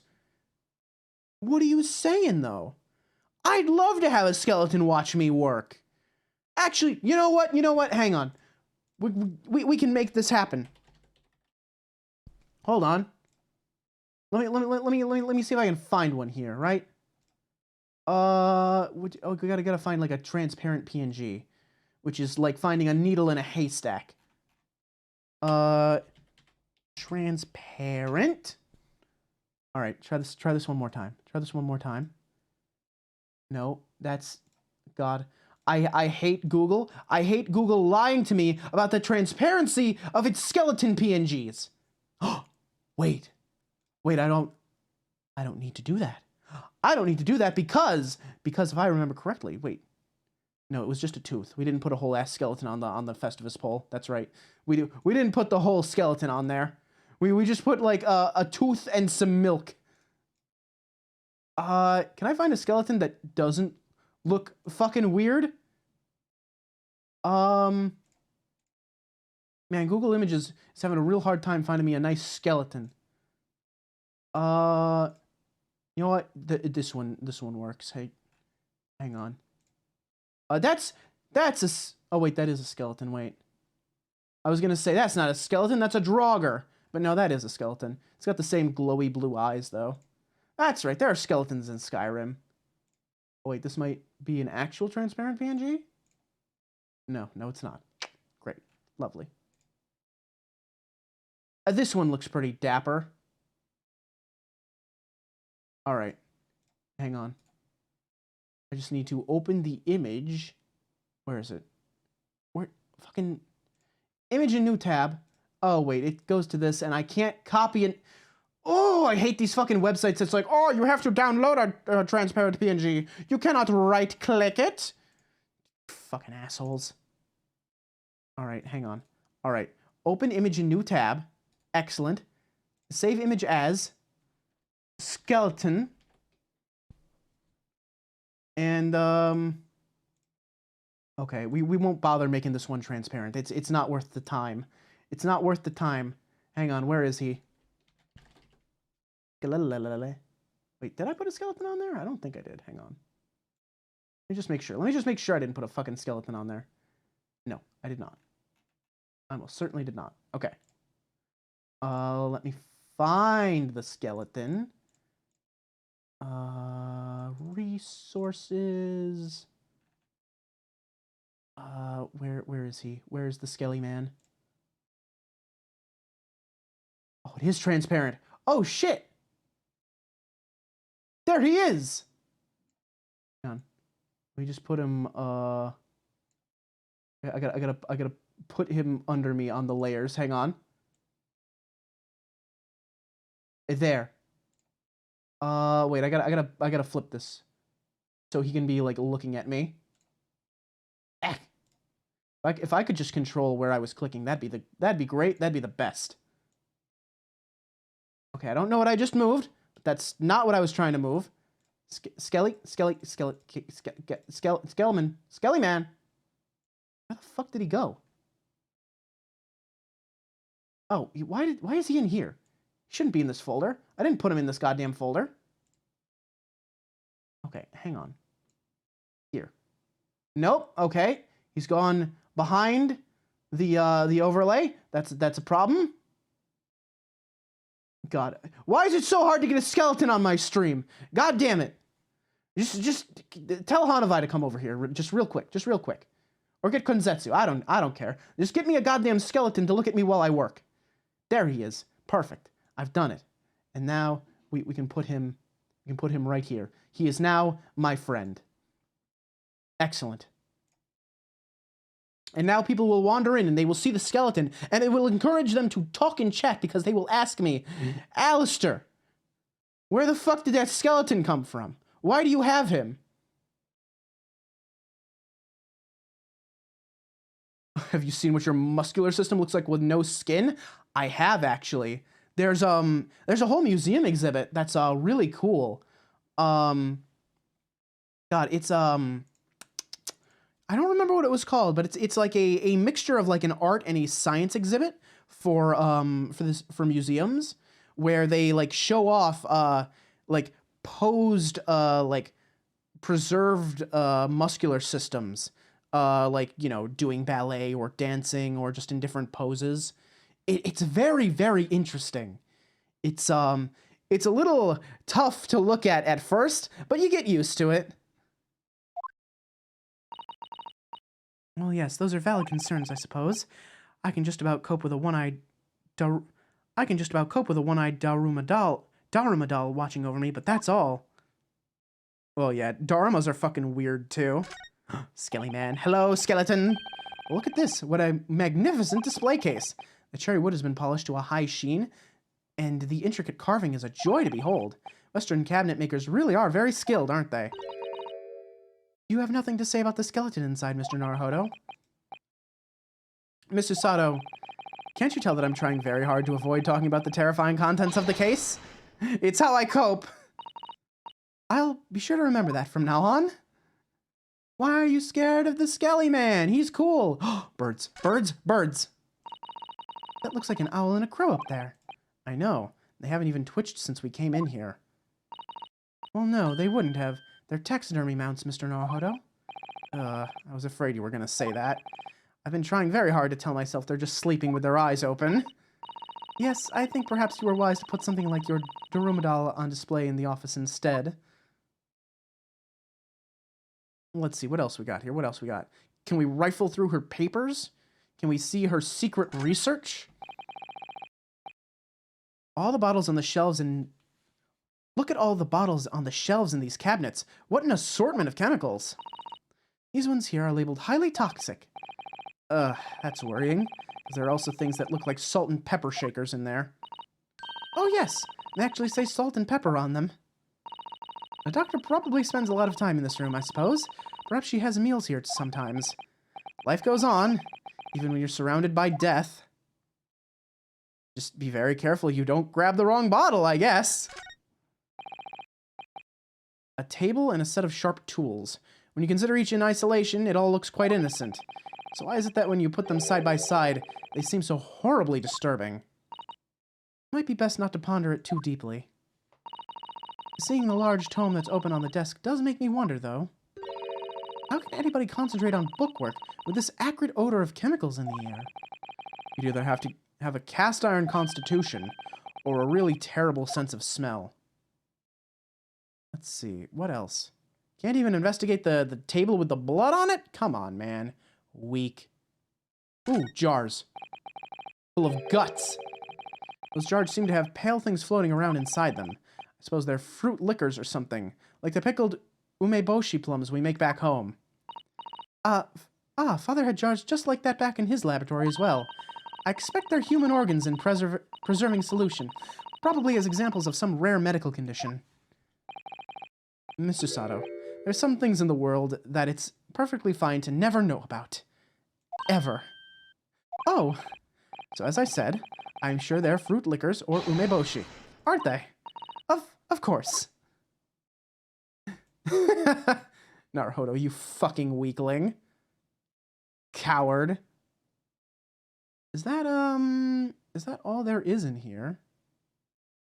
I'm looking around, but I don't see nothing else to investigate. Huh. So for all that, nothing. Big old fat goose egg nothing. Alright then. So I guess all that's left to go to is the experimentation stage. We can at least probably find something here, right? I want to at least end the stream on some sort of discovery.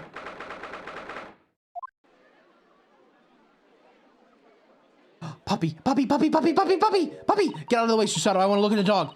Get the fuck out of the way. I want to look at the fucking dog. I had no idea there were so many people in the world. I know what you mean. It's really packed here today. It feels as though it's taken us 2 hours just to make our way through the crowds to this point. Has it? I shut my brain down, so I didn't really notice, to be honest. Gosh, I do wish I had your absence of mind sometimes, Mr. Naruhodo. There you are.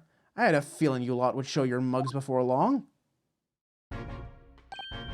Oh, Inspector Gregson. I see you're hard at work as usual, and blocking my view of the puppy! Get out of the way, Gregson. Don't make me force you to get out of my way.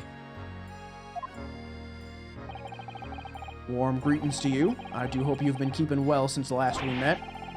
What's with all the ceremony? We just saw each other in court this morning. Not you, Sunshine. The gentlewoman so loyally at your side. Oh, why thank you, Inspector. How good of you to notice. He might be a bit rough around the edges, but he's still a proper English gentleman at heart, I suppose. As you've probably guessed, we were hoping to investigate the scene some more. Right. Well, that's the young trainee's domain.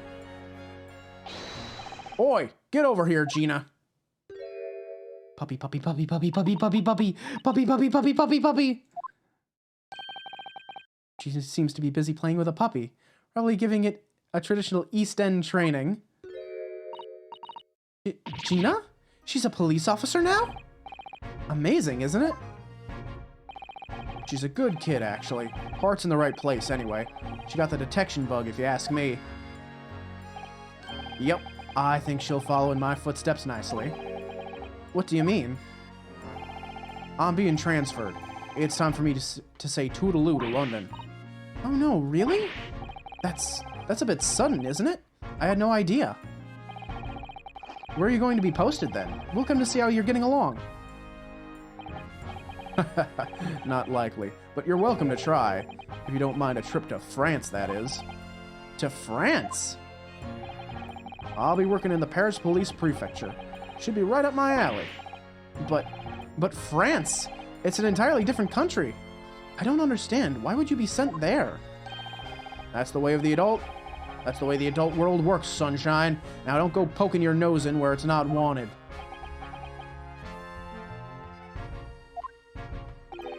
I'm intending to take the kid with me when I go.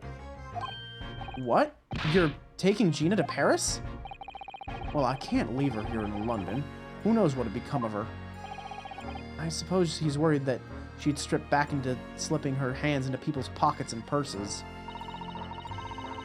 I don't think he's worried about her pickpocketing, Mr. Naruhodo. I think he's worried about the Reaper. Oh, of course. That's playing on Inspector Gregson's mind too, is it? Anyway, I haven't mentioned any of this to Gina. So don't go blabbing, you hear me? No, of course not. I've got to keep that diving diva safe and sound. Until all this is over, at least. Oi, did you just call me a bloomin' diving diva again? So you heard that, did you? Right, well, any questions about the scene, you can put them to my capable detective diva here. Alright, you heard the boss. Inspector Lestrade's in charge here now. I suppose I better keep my word and not mention anything about Paris. So, Gina, you got a new dog, have you? Baby! Look at a little dog! Isn't he great? Toby's his name. Oh, how delightful. It's absolutely adorable. So, she named him after, Gregson, then. Or someone named him after Gregson. Yes, the dog does seem lovely. But it's the not-so-lovely Inspector Gregson that's playing on my mind, to be honest. Let me take a look at this little, this cloth you got here, huh? Here's the scorching on the ground that you mentioned. Yes, and there's what's left of the green balloon's envelope. All clear evidence of the balloon that exploded on the day of the incident. Poor Professor Harebrained. I do feel sorry for him that his dreams have been shattered like this. Someone's well and truly burst his bubble, as it were. That's inappropriate. A man is dead, Ryunosuke. A man is dead. Ouch. I'm a bad person. You sure are.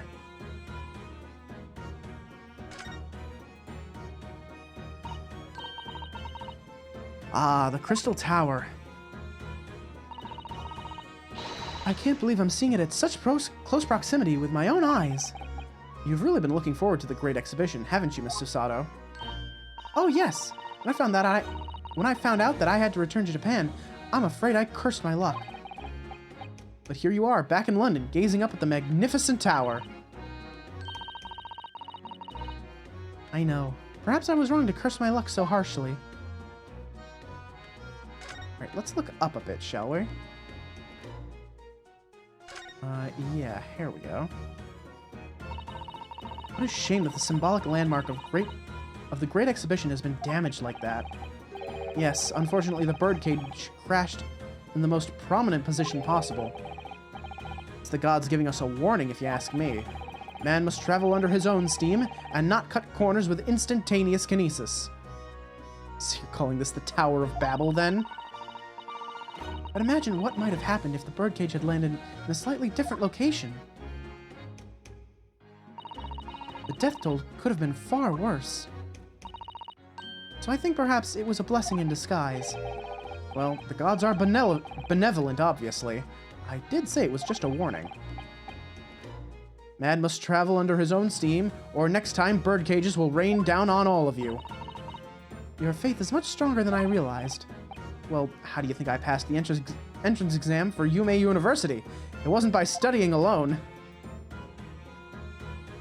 Whatever you say, Ryu. Alright, Gina, what's up? Talk to me. Investigating the scene. Gina. We were actually hoping that we could investigate the scene again.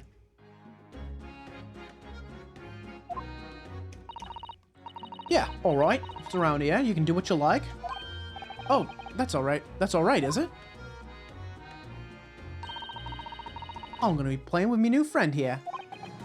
Ah, yes, Toby. Woof! The machine that exploded must be at the top of those stairs, I presume. I haven't actually seen it yet, so if you don't mind... Sorry, you can't go up there, Suze. Suze? Oh. Like I told Otto yesterday, even I ain't allowed near that wreck. What's it called again? The reason we ain't supposed to touch it? The Special Dispensation for Scientific Equipment Act? Is that what you're thinking of? That's the one. That's why only them lot are allowed to investigate it. What are they called again? The Forensic something? The Forensic Investigation Team. Is that what you were thinking of? That's the one, yeah. But isn't it the case that the special dispensation has been lifted? I think so. I don't really get it, to be truthful with you. You're still supposed to get permission from some bigwig or other, as far as I know. What was his name again? Lord Strange something? I'm not sure that's quite right, Gina. I think you mean Lord Strongheart, perhaps. That's the one, yeah. Apparently, he's always watching the time or something. Actually, we've just recently been to see Lord Strongheart. Eh? You what? You met him? Last time the boss was called to go and see him. He waited for 3 hours at the Cove's office and came back sniveling. Tragic. Well, Lord Strongheart has given us permission to examine the scene as long as we touch nothing. Oh yeah? Honestly. Alright then, go ahead. If it turns out you're lying, it'll be the boss who gets it. He'll never eat another chip again in his life. So, you're still saying all this is above board, are you? I'm sure everything will be fine. That really would be tragic. Alright then, them's the stairs. Off you go. Oh, thank you, Gina. Talk to me about the trial. It was great, weren't it? I had a right laugh. It was a new one on me, that. You know, being in court and not spending the whole time worrying I'm about to be found out. You did keep an awful lot of secrets in all your previous court appearances, didn't you? Yeah, and Otto's made things hard for me every single time and all. Just doing my job, Gina. Watching someone else get it in the neck is a lot of fun, actually. It was amazing when you showed that dodgy professor's dodgy experiment was a total fix.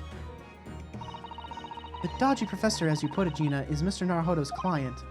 Yes, I'm starting to wish he wasn't, though. The boss I feel sorry for, sent off to do the impossible. What do you mean? He's supposed to arrest that other cove, ain't he? And in time for tomorrow and all. You know, the dodgy engineer. What's his name again? Mr. Drebber, you mean? Enoch Drebber. That's the one, yeah. So the police are looking for this mysterious man with the black monocle. I guess they would be. Putting too much on the boss, if you ask me. He says he's giving him gut-ache. Oh dear, but I do wonder if that isn't actually from all the fried food. So tell me, what do we know about the engineer so far? So Scotland Yard are trying to track down Mr. Enoch Drebber. I wonder if they've had any luck. He's really funny looking. Got two eyes what don't match. He stole a glimpse of a picture of him earlier. I mean, I didn't actually pinch it or nothing. The old devil's got it. Sorry? Who? You know, that scowling reaper that's always glugging down glasses like that blood-red plonk. Ah, Lord Van Zykes. He's always had it in for me, that cove. Don't know what he's always scowling about, mind. Probably would have been a pretty good boss as it goes. She'd rather be the Reaper's apprentice than a detective's trainee. The way I see it, if the choice is between a chip-guzzling detective and a chalice-glugging demigod, you're equally badly off with both. Demigod, huh? I'm sure there's some people who would definitely see him as a demigod. In chat right now, perhaps? I wonder. Suppose you're right. I hadn't thought of it like that. Glad we've put that one to bed. Anyway, point is, everyone at the yard's dead set on finding the fishy engineer. There don't seem to be no clues to go on, so they're stuck. There's nothing that can lead us to Drebber at all? Tell me about the puppy! Where did you find that little mutt then, Gina? Oi! Don't be so flamin' rude, Otto! Slight overreaction, don't you think? He ain't no mutt, alright? Toby's... how do they put it? Oh yeah, a bona fide detective. Sorry? I've given him a proper title and everything. It's Chief Inspector Toby to you. More senior than an Inspector Gregson, is he? Ooh, so he's a police dog, is he? The police recruit dogs now? I've heard that they're already being used officially in Germany as part of their city policing. They're used for chasing criminals and such like. They have a wonderful sense of smell, after all. I have a fairly good sense of smell myself, as it happens. I can tell undergarments that have been freshly laundered from undergarments that haven't. Is that so, Ryu? Yeah, there he is, little puppy. I love him. Oh, really? According to what the boss said, once Delbier's got a good whiff of your drawers, he could chase that scent to the other side of the world. What? To the other side of the world? You mean he can swim? Mr. Naruhodo, I think you may have missed the point by a rather wide margin. I just can't believe this little dog has such an incredible skill. I'm telling you, Otto, there's going to be more and more dogs doing their bit for the police in the future. Yes, I agree. Right, one of these days they'll be barking orders at us. They'll be barking orders at us lot, not the other way around. Oh dear. Sorry, Gina, I don't think I agree with your vision quite that much. Well, anyway, whatever you think about that, Toby is Britain's finest police dog. First police dog. I found him down at the East End the other day. Someone had just chucked him out on the street. There you go. I knew she'd lifted him from somewhere else. Oh, Gina, you're such a kind-hearted soul, aren't you? To children and to animals. Alright. With that said... is it a separate... No, okay. So I think I just examine and I go up by examining the stairs. These stairs lead up to the experimentation stage. Let's go and see what we can find out.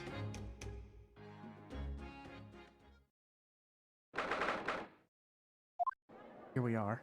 It's still sparking. Damn, you'd think they would have turned off the electricity to it by now.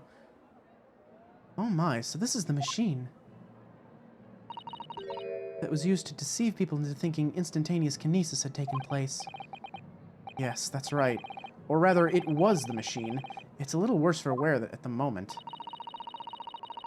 What extraordinary lengths Professor Harebrain went in order to obtain the research grant. No. The professor was tricked as well. He didn't know anything about it.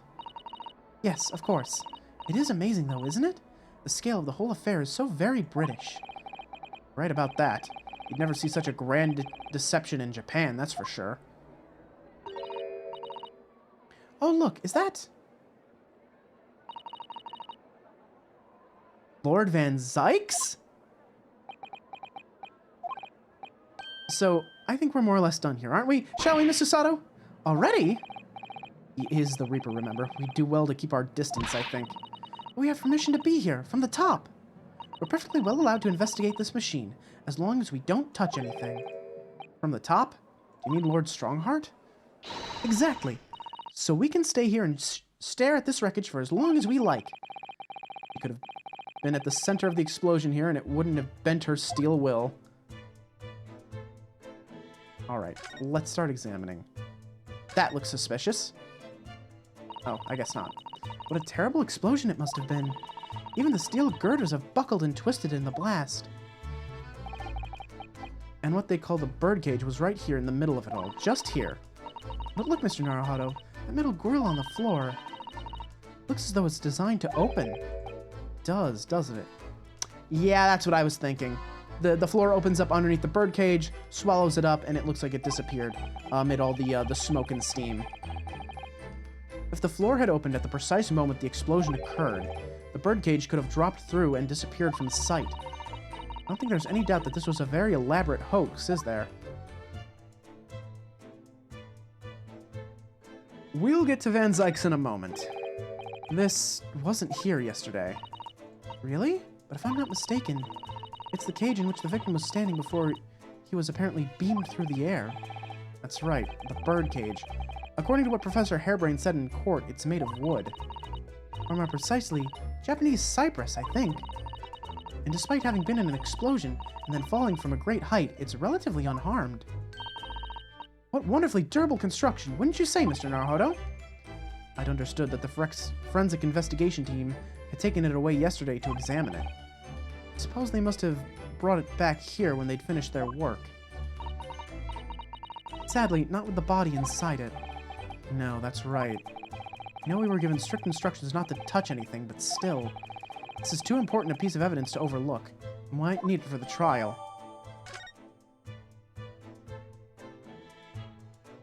Let's see, what else we got around here, Anything important? This is not evidence, but I want to hear it. Oh, isn't it exhilarating? All this different architecture from all corners of the world. It does make you feel a bit like an explorer, doesn't it? I know it's all subjective, but the onion-shaped roofs have rather caught my attention personally. It is very subjective, isn't it? Japanese buildings with their wooden paper construction have excellent ventilation. And I've realized that British buildings being made from brick and stone are very strong and long-lasting. The more you know about how things are done in other countries, the more you understand your own, I feel. Oh yes, I do agree with you there. Can't help wondering what an onion does for the roof of a building. I mean, I suppose it's playing on my mind because I don't like the taste of onions. You really oughtn't let your taste in vegetables dictate your taste in roofs, Mr. Naruhodo. All right then. Big Ferris wheel. I hear that a ride on the Ferris wheel is a favorite romantic outing among young London couples. I think the romance would be slightly spoiled by the abject terror, personally, but then I'm not a Londoner. Are you a little scared of heights, Mr. Naruhodo? It's not that I'm scared, not at all. Just that staying on the ground seems so much safer. Well, perhaps I shall have to ask Iris and Mr. Sholmes to accompany me on it in that case. When you put it like that, part of me does want to give it a try. Oh dear, it is complicated for you, isn't it? Alright, well, we've examined everything else. It's time to say hello to the boy himself. Least approachable man in the world winner, 10 years in a row. Be strong, Mr. Naruhodo. Your country and your assistant stand firm behind you. Lord Van Zykes.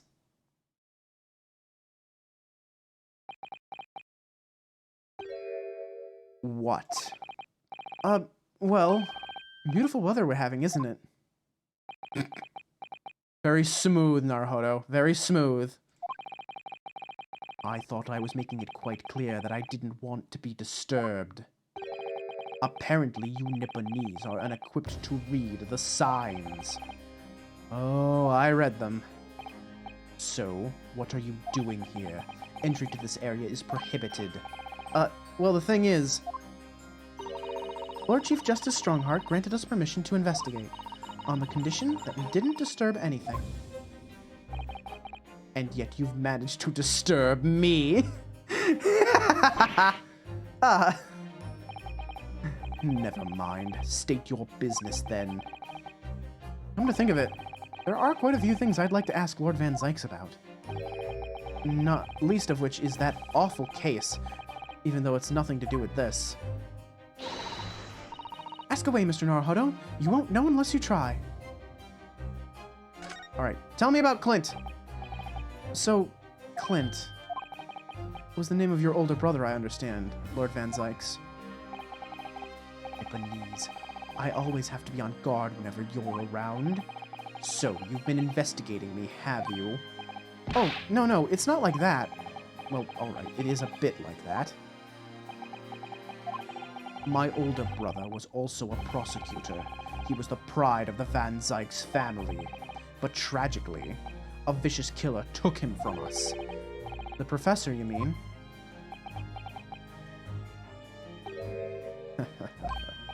Is something funny?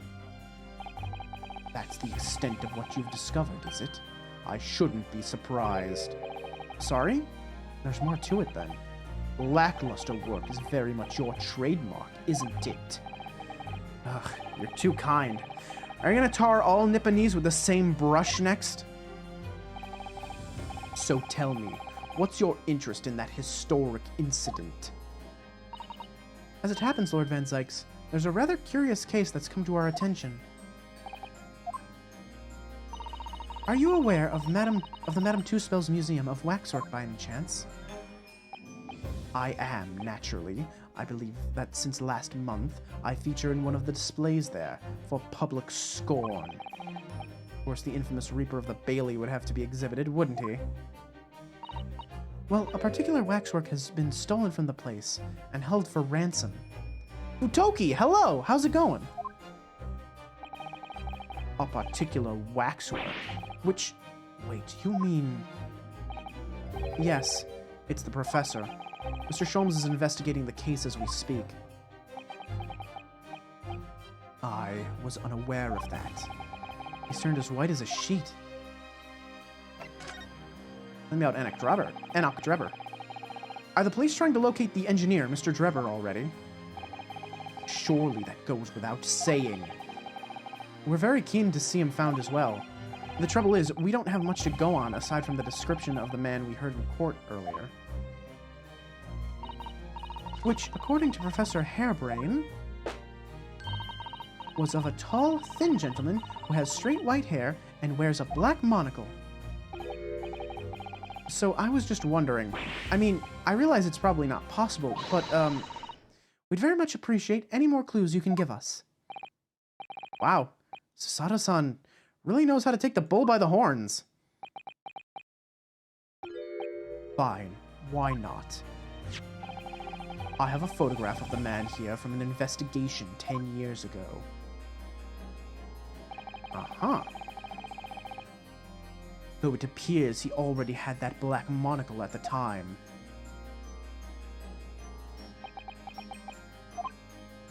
What? Oh, no, nothing. I was just surprised that you shared that with us. We all need the man's testimony in court tomorrow, which means we have to do everything we possibly can to track him down in the short time available. So why wouldn't I show you the photograph? What is it about Lord Van Zykes? Sometimes I just can't work him out at all. Why am I seducing a man? I'm not seducing him. He's just very tall. Oh. There's Van Zykes' apprentice, it seems. Ah, the file I requested for the trial tomorrow. Thank you.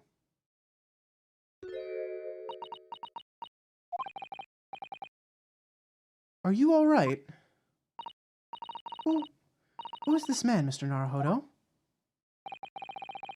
Lord Van Zykes' apprentice, apparently. So I'm not the only one. Sato-san can see it too. Lord Van Zykes, may we speak with your apprentice for a moment? With him? Why?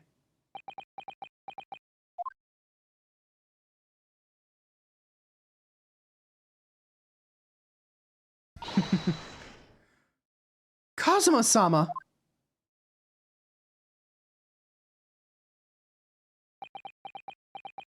Oh.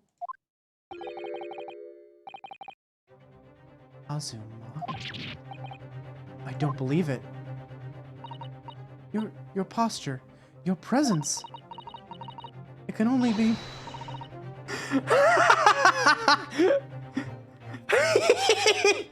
You only just noticed the skeleton?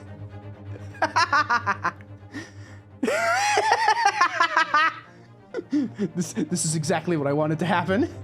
This is exactly what I wanted to happen. I wanted someone to notice the skeleton and ask me about it. There was a skeleton earlier.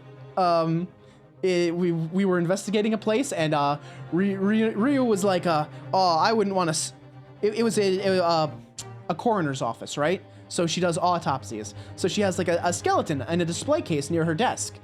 And Ryu was like, "Oh man, I wouldn't want a skeleton watching me while I work." And I'm like, "Ryu, you uncultured swine, I would love a skeleton to watch me while I work." So now I have a skeleton watching me while I work. Anyway, it can only be. It's you, isn't it, Kazuma-sama? I felt something strange the very first time I encountered this cloaked figure. As if I knew him somehow. Can it really be you, Kazuma? Wait! Too late. What's going on here?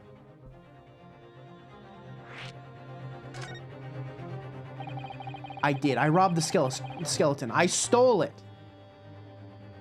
It's in my nature. I am a thief, after all. What is your interest in my apprentice exactly? You act as if you know the man or something. Well,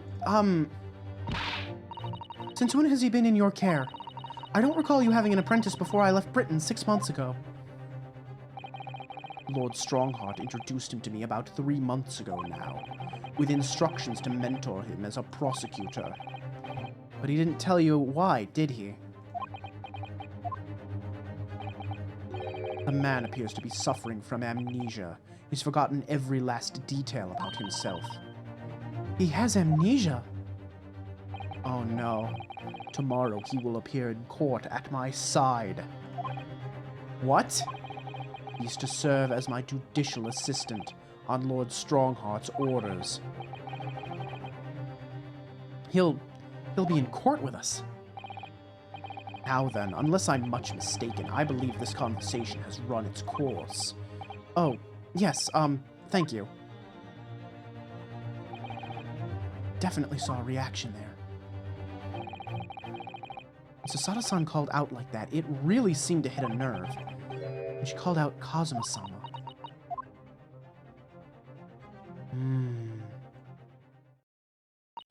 Well...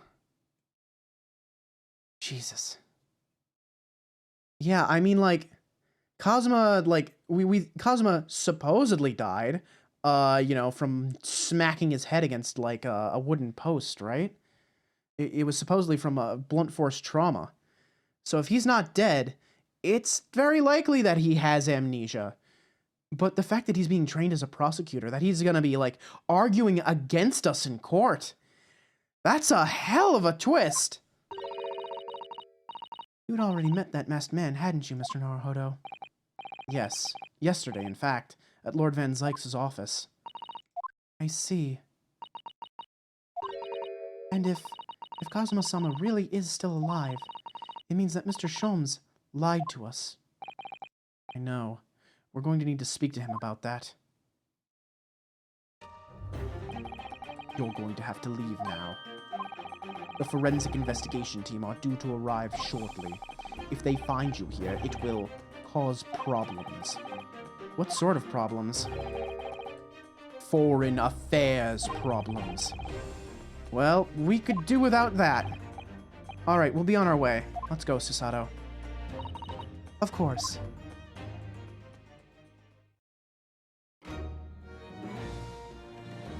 Alright.